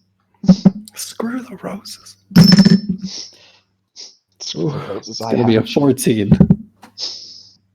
A 14. Let me circle your star. I am blue. But but I'll trade to be that one. I don't care. If he was green, he would die. Dabba-dee, dabba-die. What is the path you take towards the Casa Grande? The bottom outer ring. So, like that. Like staying close and then ending like bottom-ish. Like right about more. In that little corner right there. Over here? Right. Yeah, right about there. All right. You are able to quickly dash your way over there and hide, taking cover behind the protrusion that is the grand entranceway of the Casa Grande. Referring back to our picture, you are able to duck off to the left-hand side just behind these facades near some palm trees and some small shrubbery. You also hear, "Hey! The hell? You're on my route!" Shh, and I like move around to make sure my feet aren't on top of anything. Thanks! No problem. I look back to see if anybody had followed me. All right, David, what do you do? I'm still gonna be near Wally with the bags of Cheez-Its. All right. So, Wally gave you explicit instructions on what his plan is. Run up, dump the Cheez-Its on him, and run. That's what he said. Tag him and make him chase you. That was the idea. But at this point, Wally's mouth just hung open as Chole went running off, and he's like, okay, are we doing that instead then? And waits Wally, to see what everybody else's response is. You do notice that as he threw out the sharp white cheddar Cheez-It crunched up bag, it was happily and greedily eaten up by some of the shrubbery in the area.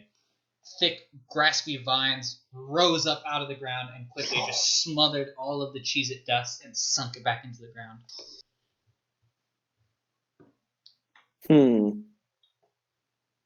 I think they liked it. I think they liked it too. Maybe we should see if they're like a little meat with crackers. Laura, what are you going to do? Does she also have Cheez-Its? You were past the bag, yes. Oh, okay. Two, in fact. I did 10, and you have one in each hand. Or one for each hand. I guess you could be putting them in your pockets if you wanted. Guess she crushes them up and throws them at both of them at the same nearest. Okay, zombie. so you've got 6 different options in front of you. Okay, so I'm ready. You're right here. You're the teal one. Mm-hmm. You can try to make your way this way and chuck a bag at them. You can chuck it from where you're standing too, Right. but it'd be a much harder throw. Yeah. These are smaller targets. These are humanoid. They look to have bits of different clothing and merchandise on them. Some of them have like Gucci and Abercrombie materials. Some of them have fanny packs still on them. One of them even has his camera still draped around his neck. You think there were a couple of other tourists that were left in the park after midnight. Well, You'll want to be careful. Those bushes seem to like that stuff, and we did powder it, so try not to nail any civilians or things could get nasty. You notice I was describing those weren't civilian, but sure, don't get it on yourself. I think she'll aim for number 2, just assuming that they don't do stairs while I'm teal. Oh, that's right. That's the one. These are zombies, not Daleks. Yes. I don't know Zombies if can do stairs well. Aw. they might not do stairs well. I mean, maybe we could just make them fall down the stairs and they'll go bleh, and then the plants will eat them. Fair point. Possibly. All right, so you maneuver your way over. There are actually whipping some out bushes one over bag there. of They've your just been Cheez-Its. slightly erased. Pardon? There are actually some bushes over there near where those zombies are. It's been slightly erased as stuff moved around. Here. There's a This couple section? boundary lines that look like they're missing there. Is it up the stairs? Oh, Sure. actually, no. Do you want to huck it here at number 1? Mm-hmm. Okay. So you do know that zombies typically prefer the most direct path. Yeah. And have 0 chance of pathing themselves down the stairs instead of straight at you if this is the course of action you take.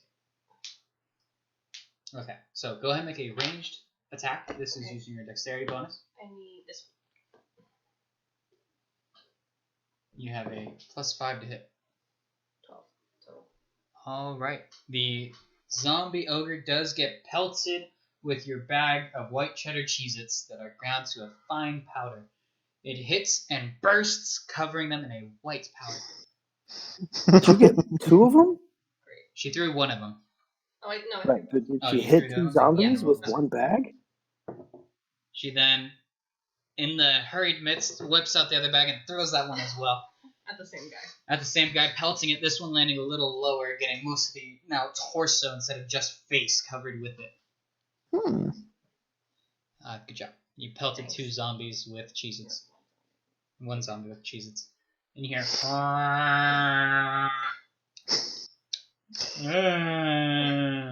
Sounded like a foghorn for a second.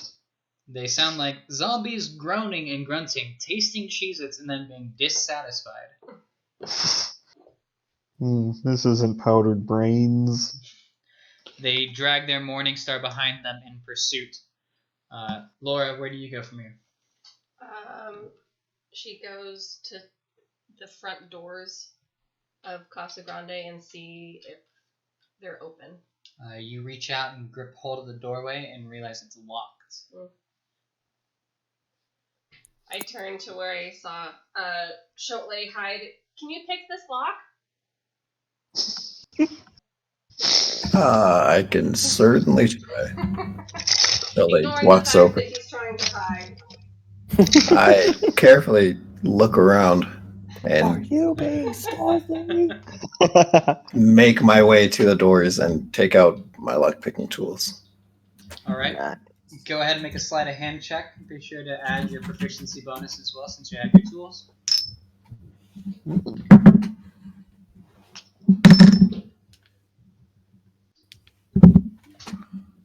I'm having a lot of fun with paint. I said sleight of hand. Yes, sleight of hand. 21 final. Oof. All right. You're Look able at the to man at slide work. your lockpick into place, quickly rotating it clockwise, and you hear a click as the lock releases a high-pitched noise as the tumblers fall into place, and the door swings open inward.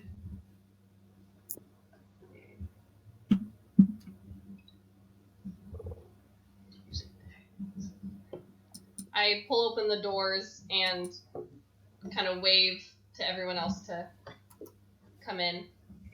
All right. As you turn back around, Laura, you see Wally, Jack, and David still standing there, mouth agape, as you nimbly ran over pelted ogres, then went over towards the door and found a way for them to escape. Zombie number 1 follows what he thought would be the most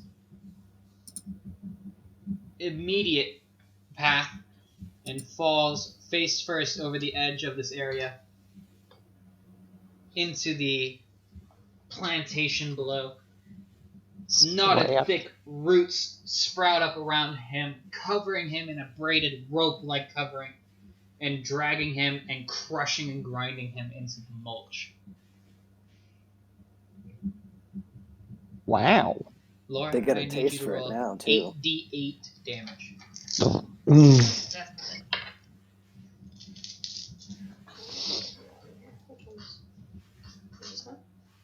If it has 8 sides, that is an 8. Cool. 8 of them? Yeah. You mean the one with 10 sides isn't an Yeah, 8? so that's 2 dice you roll. Do we need to chip in some rolls? She's working on it. What were those other 2? She's got this. She's got this. Let her roll. She absolutely decimated. Or dusted, rather. 1 and a 7.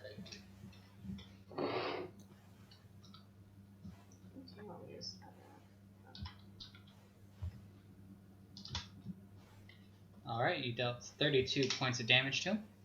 Oh my. He is also now considered grappled. So he is immobilized by the large roots that are continually grinding on him, writhing over his undead surface. Nom nom nom. I will allow him to make a strength check to try to break out. So that's a d20.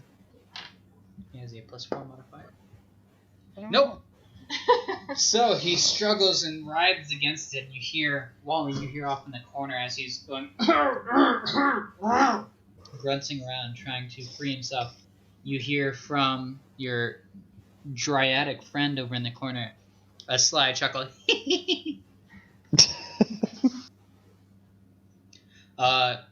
Wally, what do you do? I would like to look at David and be like, "You get the idea, yeah?" Sorry. Sorry. Sneezing, breaking your stealth. For a moment. Pardon me again. Sorry. What was David's response? I missed it. David's response is, "Yeah. Where do you want me to throw them? Like which ones?" Well, I look at the other two gentlemen standing with me and go, you see the game. Let's dust the rest of them and then get to that open front door. And then I'm going to make a break for basically the two zombies that are furthest north but furthest south on the actual map.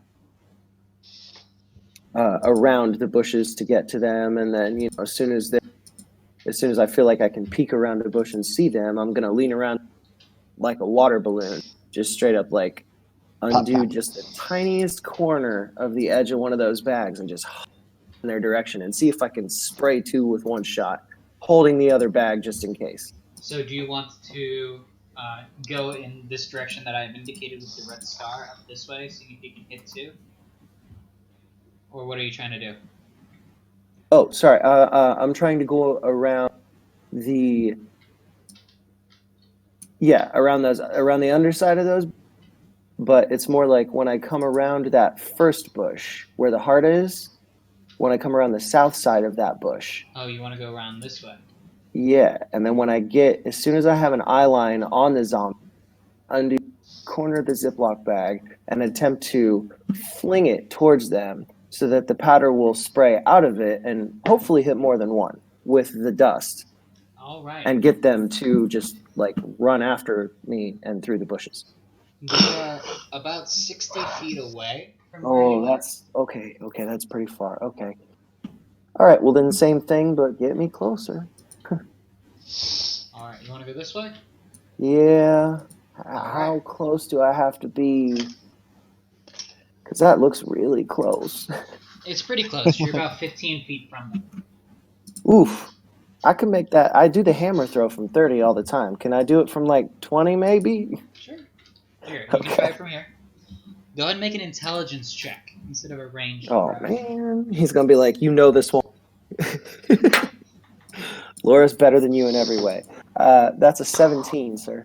All right. You know, just off the top of your head, that the spray would easily be able to cover more than just one of them if you got close enough for it. But because of how fine the powder is, the humidity in the air, and the moisture content that is about, you suspect you might not be able to get that much distance out of the spray for it to finally cover them, since it would cover most of the ground in front of it as well. You can give it a try, but you might only be able to hit one for sure. All right, I'll get a little bit closer and just go for the sure shot on one with the first bag. All right, so you reach the top of the stairs. You're about 5 feet from him. Ooh. Getting risky. All right, go ahead and make your ranged attack.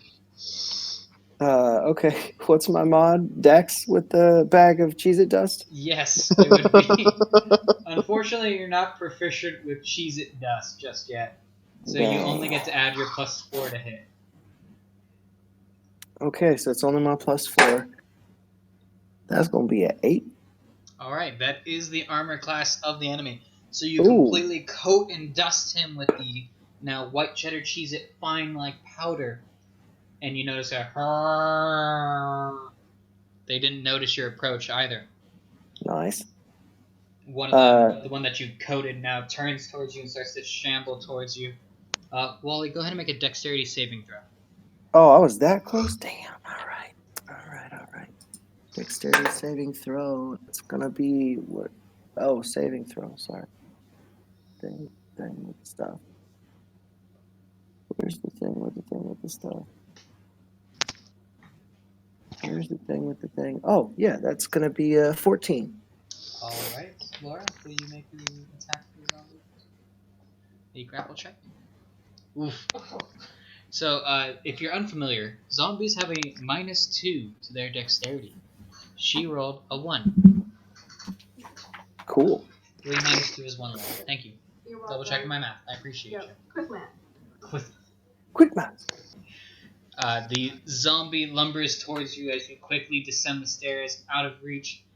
It is not as nimble as our light-fingered friend and quickly topples down the stairs, leaving a huge patch of thorny brambles in its wake. Wally, do you happen to have 8d8 with you? I got 1d8. Who wants to wait for a while? What number's 8? Thanks, David. I could do it pretty quick though. Let's see here. That's a 1 and a 6 is 7 and a 4 is and 6 more is 7 and then 6 more is 23 and 7 more is 30 and 3 more is 33 and 5 more is 38. There you go. There's your 8d8. So how much damage? Oh man, I was counting. You expect me to keep track? 38, I think I said. 38. Alright, you notice that these vines, as they rip into the zombies, these ones in particular have quite the thorny exterior, tearing the outer exterior of the zombie to shreds, and leaving just bits and pieces of the zombie torn apart. The head rolls off the torso, the arms detached from it, legs split off as well as the ground absorbs the zombie. He seemed nice. All right, now I'm Wally, gonna rinse repeat with the other bag at the next closest zombie, and then as soon as I throw this bag, the shot, and then as soon as the bag leaves my hand, turn around and beeline for the front door of the Casa Grande. Alright, go ahead and make a ranged attack again. Well, okay then.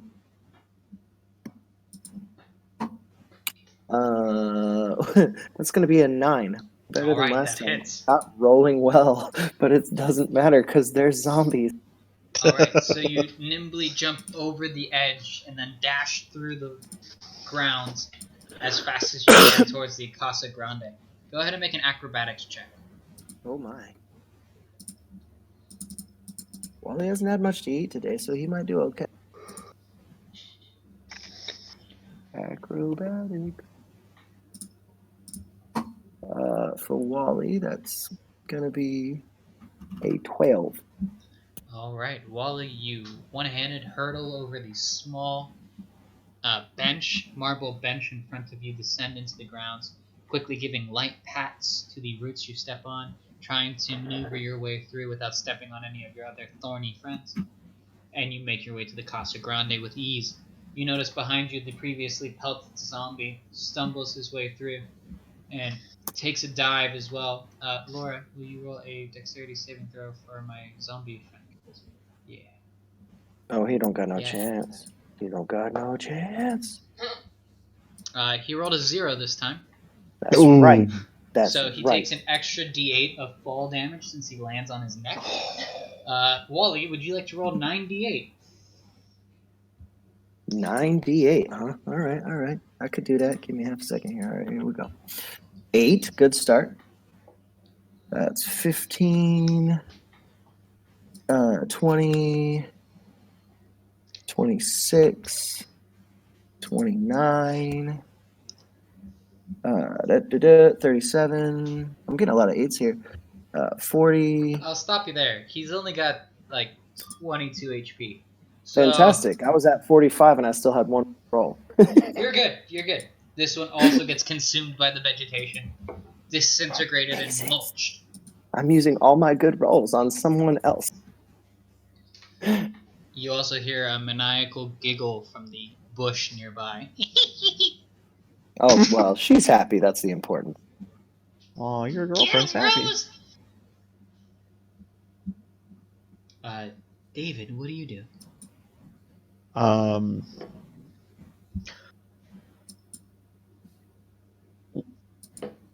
Well, yeah, I would like to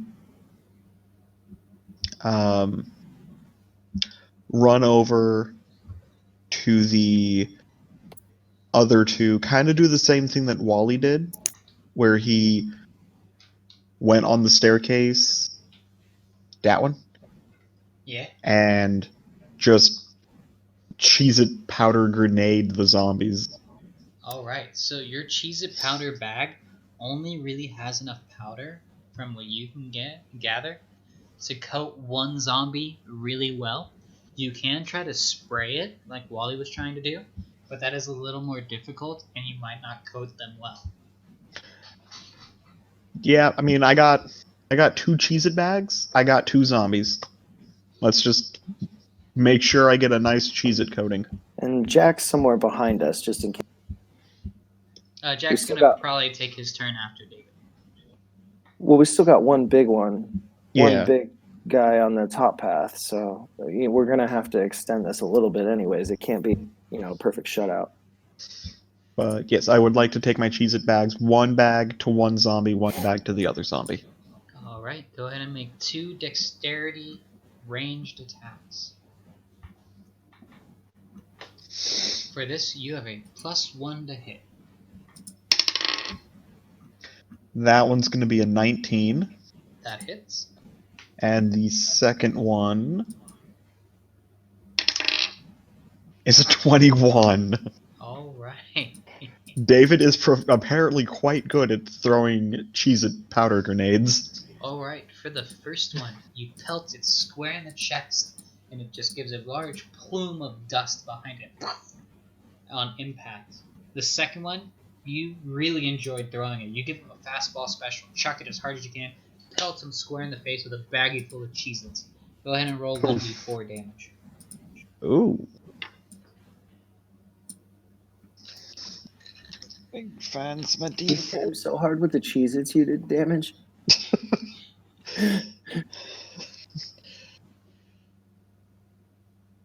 Wait, what was... It's the Hey. dice that's four-sided. No, I was looking in the bag for it, because I didn't want to, dump everything out. I'm like, can I just find it in here? And I couldn't find it. It was hiding. That's going to be a 3. Alright, so you dealt 3 points of facial bludgeoning damage to this Oh! Upon impact, you notice this gives a very large covering of the Cheez-It dust all over the upper torso of this zombie. In particular, your impact was so hard, you hear a snap as the head falls clean off the zombie and lands at its feet, rolling away. The zombie bends over at the waist and reaches down to pick it up. Laura, would you roll a Constitution saving throw for the zombies? Alright. That fails. So it reaches over, picks up its head, bites its own finger, and drops its head again. This head then rolls off the edge, past the bench, and falls into the large greenery that is below, and gets readily consumed by all of the plant life below. David, where do you go? Well, are both the zombies turning towards me and Yes. trying to... Both of the zombies are shambling towards you. I would like to... Did you hit them both? Yeah. They both got hit. Job, buddy. Well, the one got hit so hard his head came off. No, I heard that part. I just didn't realize that was your second shot. I didn't realize Oh. you had hit both of them. I Yeah, thought it you was, just hit the first one and knocked his head off. I was like, No, nice one job, one was a 19, one was a 21. dude. And that's why I was Nicely like, done. that's why I'm like, David's proficient at cheese bags. Sorry, I was adding some gifts to the channel just for the. I would like to start coming back down the path. Alright, you do. Because I want to make sure that they're gonna come toward, down the stairs. I want them to possibly fall down the stairs, get on level with those plant roots, and just nom nom zombie. Okay, so where do you head? just like back the way that I came. Or actually, no, I like that way. I like that way. No, actually, no. I want to go between the two bushes there. So if we go down, that way. Yeah, back the way you came. Okay. Yeah, we'll go that way. So if by chance they don't get nom-nommed at the bottom of the stairs, they're going to have to squeak through that little skinny choke point there. You're tall enough that I feel like they'd still see your head over the bushes, and they would just try to. And they're not smart Maybe. enough to see their other homies getting taken down. And wait, I bro. you. Well, either way. I think either that's a safe move. Good job, David. We are 5 for 5 on Cheez-It bagging these zombies. All right, so they walk in a straight path towards you. Laura, will you make a dexterity saving throw for this zombie, please? Come on, Laura. Ooh, that one's a 20. Oh. Minus 2 is an 18. So this zombie But just doesn't by he have to do it pure- for every 5 feet? Pardon? Doesn't he have to do it for every 5 feet of bushes? If he lands in it. Oh, okay. So just by pure happenstance, this zombie had a weak leg in life. It had a knee replacement on its right knee. As it approached the bench to then fall in towards the small landing area down there, the right knee buckles before any other part of it, and the zombie then topples over onto the stairs and starts to shamble and crawl towards David as best it can, crawling in out of the side of the greenery and bushes. You watch as large, gnarled roots just wrap around like a lasso around its torso and chest, pulling and yanking it in. Get over here. Goddamn right. Respect Lady Thorn.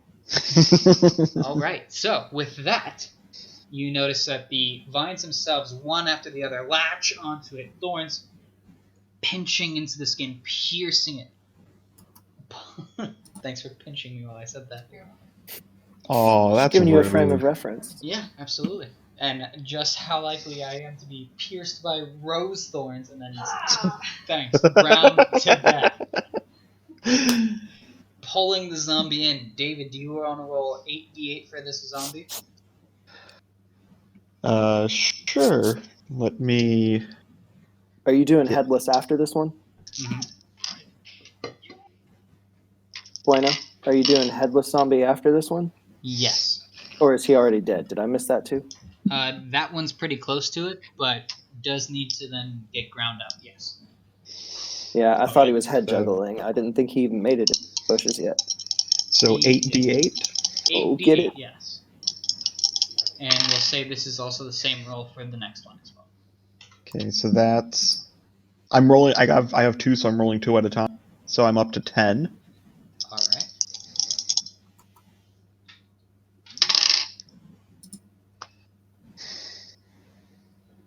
$18, 22.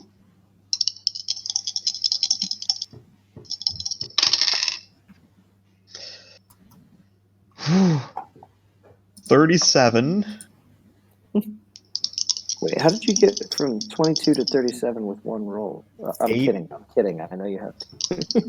8 and a 7. So I'll stop you there, David. They have 22 HP total. So once you clear that, you're good? The last. I stopped at 37. My final 2 dice have gotta add another 14 to that. So these zombies are Oof. pretty mulchy. 51. That's a new PB for a zombie mulching. Thanks for pinching me. Why are you pinching me again? Alright, She doesn't want you to forget clearly. Forget what? what it felt I like forgot. for the zombies to be pinched and mulched up. I mean, see, you don't have any. I now have a frame of reference. Thank you, Wally, and thank you, Laura. I'm just saying, David has no frame of reference. He already doesn't know. I already what? He got lost on his way to the front door of the Casa Grande. You eventually made your way towards the front of Casa Grande. Jack now takes his turn, runs over and makes a dexterity ranged attack with his Cheez-Its. That's your cue. Oh, I'm so glad he was watching. I was so mad. I was so worried he was going to run towards the ones that were already Mulched. So he pelts I'll get. Wait, zombie ogre number 2 square in the chest with one, then he throws again. Yee. Throwing his second bag, rolling exactly the same. Pow, pow, nailing 2 consecutive bags against this ogre, and then quickly bolts over towards the Casa Grande door. Yeah, but now there's nobody to. He's not gonna go through the bushes now. Oh shit! All right, this ogre zombie Come on, Jack. is going to then come tumbling down the stairs, thump, thump, thump, thump, thump, thump, thump, thump, all the way down, and start making its way lumbering towards you guys.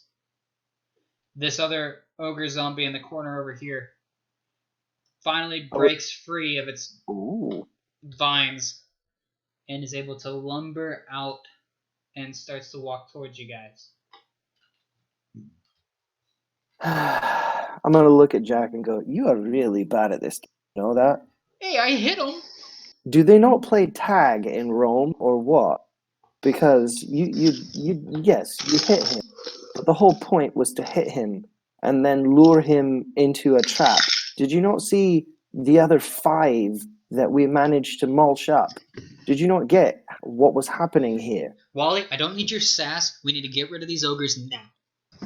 I hope you've got a plan for doing that, because you fucked up my plan for doing it." Cholet, you're up. Sorry, what now? Cholet, it's your turn. Cholet's gone. Oh, did he say bye?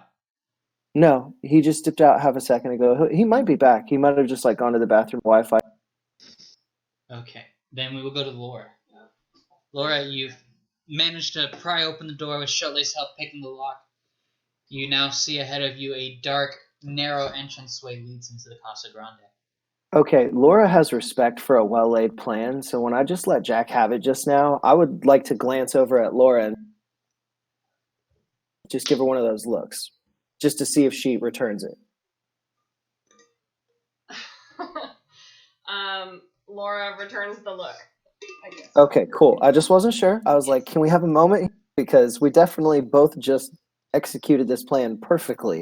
Yeah. Even the Cyclops got it. And then the kid who's supposed to be everybody's golden boy just completely screwed it up. Like, I'm like, can we have a moment of recognition? Yes, Laura tries to mimic Cholet and do sarcastic finger guns. Oh, I think she'll do an excellent job. I think she spent long enough filing files and dealing with people who can't fill out simple paperwork properly. I think she does sarcasm very well. Jack looks over at you frustrated. Fine, I'll handle it. Looks over at the ogre zombie number 2, flicks out his lightning watch and quickly turns it into a lightning javelin and hucks I look it at the Laura first and zombie. tell her to get down. The moment I realize that he's going for his watch, I look at Laura because she hasn't seen this before, and I tell her, You might want to get down. Oh. Okay, Laura ducks out of the way, gets down and plugs her ears? Is that what she does? Yeah, covers her ears. David, Yeah, that's cool. I wasn't specific. David, you watch as your friend Jack rips off his very fancy Rolex from his wrist, flicking it out like he does his lightning bolt, ready to cast his spell. What do you do?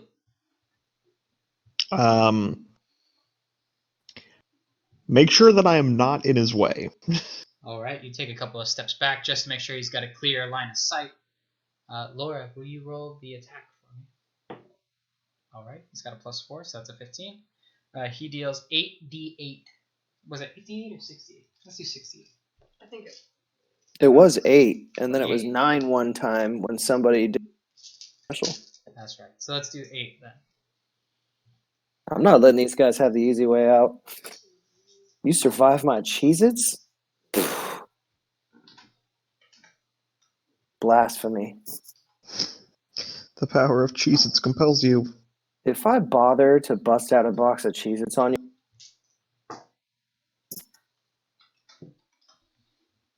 I don't do that often, so you're a special enemy if I bust out the Cheez-Its on you. That zombie number 2 that Jack looked at and cast his lightning bolts at, he hucks it like a football, perfect spiral, lands square in the chest of the zombie. This one deals an extra d6 damage as well. It's a javelin. It's a d8. So. Wait, which one? The one that's 6-sided. That's 10-sided. Nope. Okay, I'm working on it. This one? That's 4-sided. You can count the sides on it. That's another 8. Look at that. Look Not at even that. looking. It's like a normal one. Okay. Ooh, whopping 6. Nails it. Pierces it through the chest. You see the edge of the lightning bolt sticking out the backside. Jack's eyes glow white and gold for a moment as he looks and stares at Wally and says, "Fine!" As a large lightning bolt from a cloudless sky strikes down square into the heart of this ogre, shocking it, electrifying it. The ogre falls down to the ground, convulses for a moment, and then dissipates into golden dust. I mean, I'll look back at him and just roll my eye. You ain't gonna be a dick about it.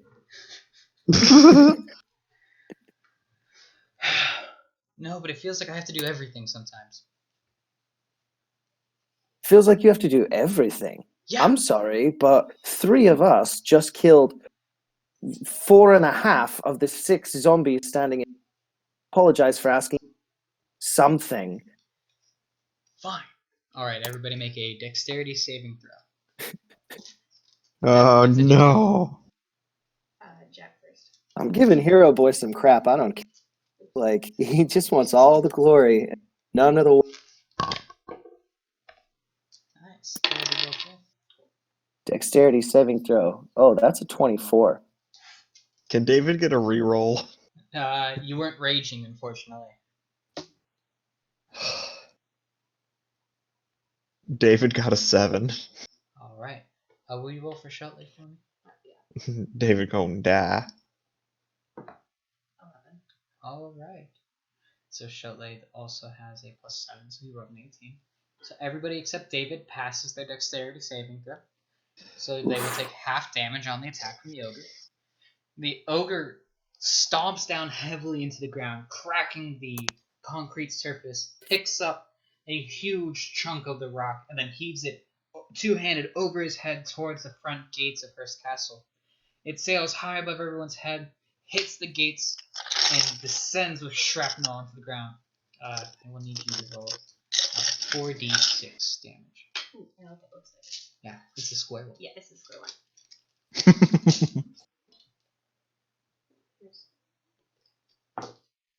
Alright, that's 4. 9. So that's 13 damage. You take 6.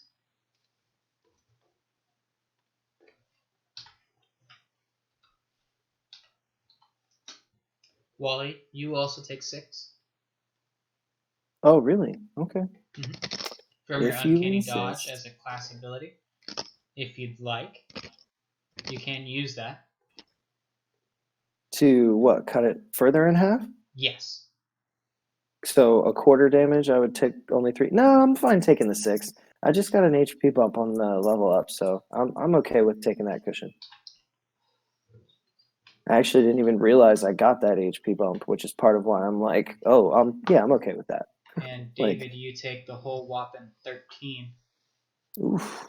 Ow.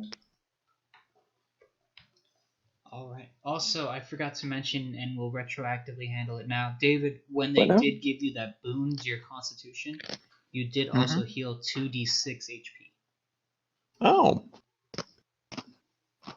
2d6 what now? HP. Since it's water yeah. and he has the sun up beside him.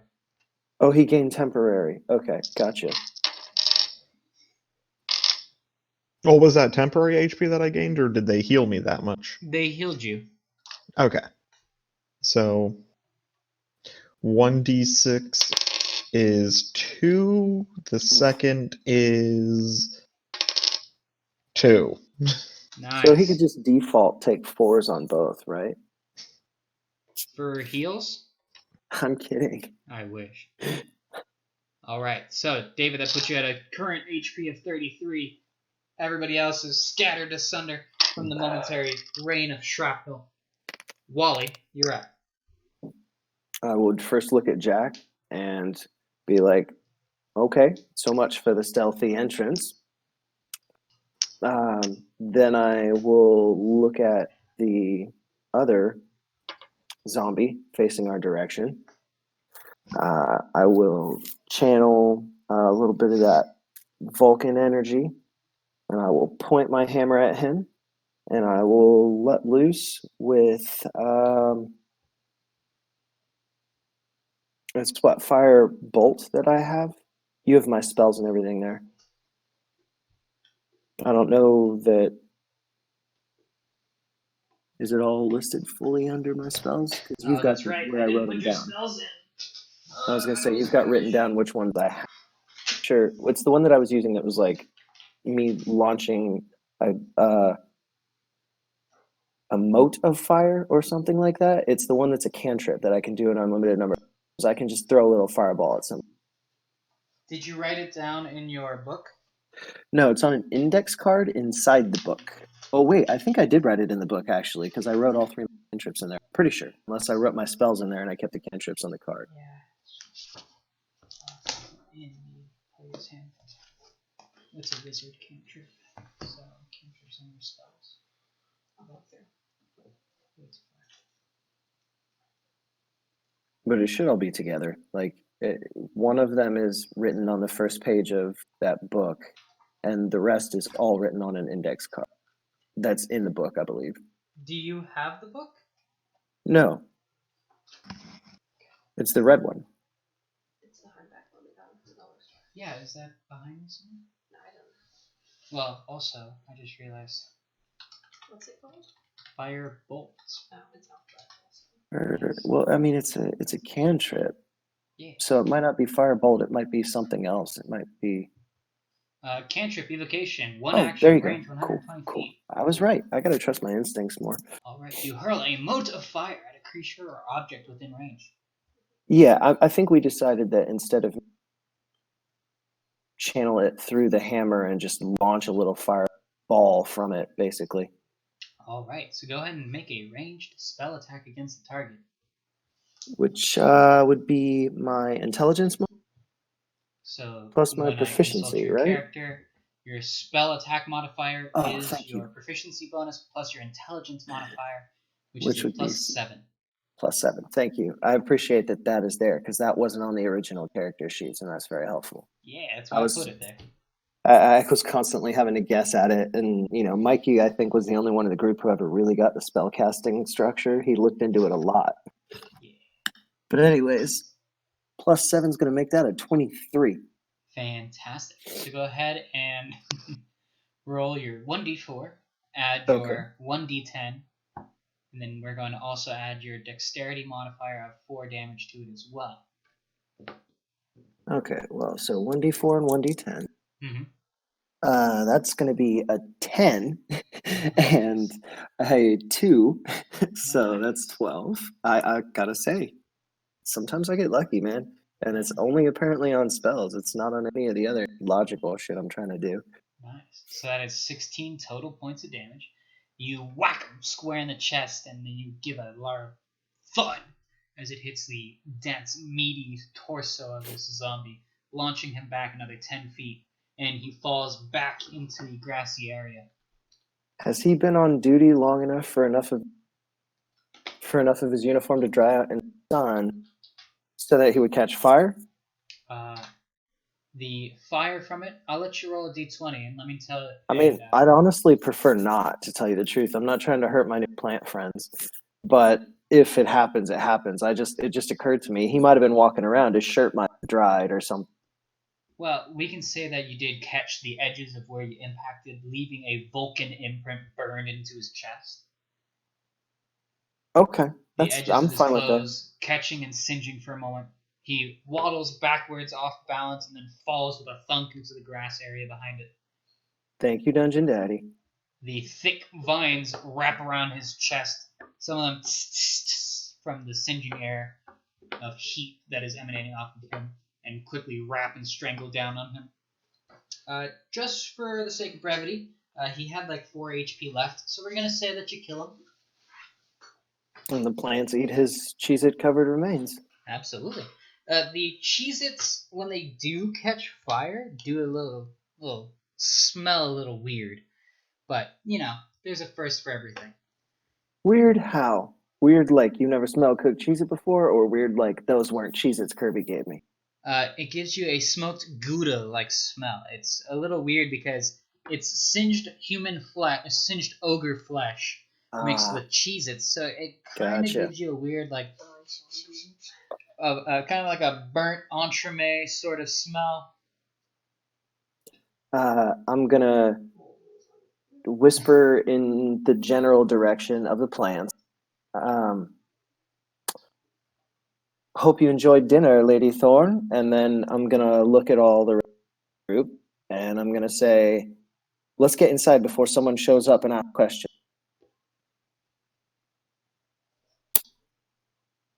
Laura, do you say anything? Oh, yeah. Good idea. And just keeps gesturing people to come inside. All right. Everyone makes their way inside. Ooh, big void. Feels like that's probably where we're gonna close it out. Yep.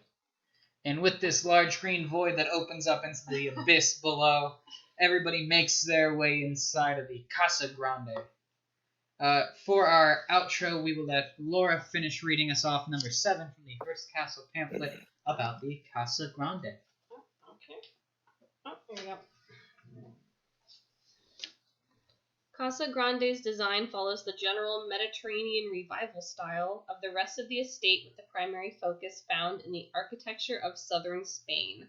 The design precedent for Casa Grande's bell towers came from a cathedral in Ronda, Spain, and overall the structure has a church-like appearance.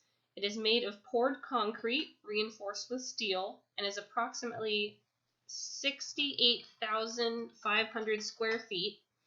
It contains 115 rooms, including 38 bedrooms, a library, movie theater, kitchen, and living quarters for the household staff. Just so you get the scope of how big the house is. It's quite large. This is the Casa Grande. This is the Casa del Mar you were in previously. That's the Neptune pool off to the side. Ooh. It is a huge Casa Grande.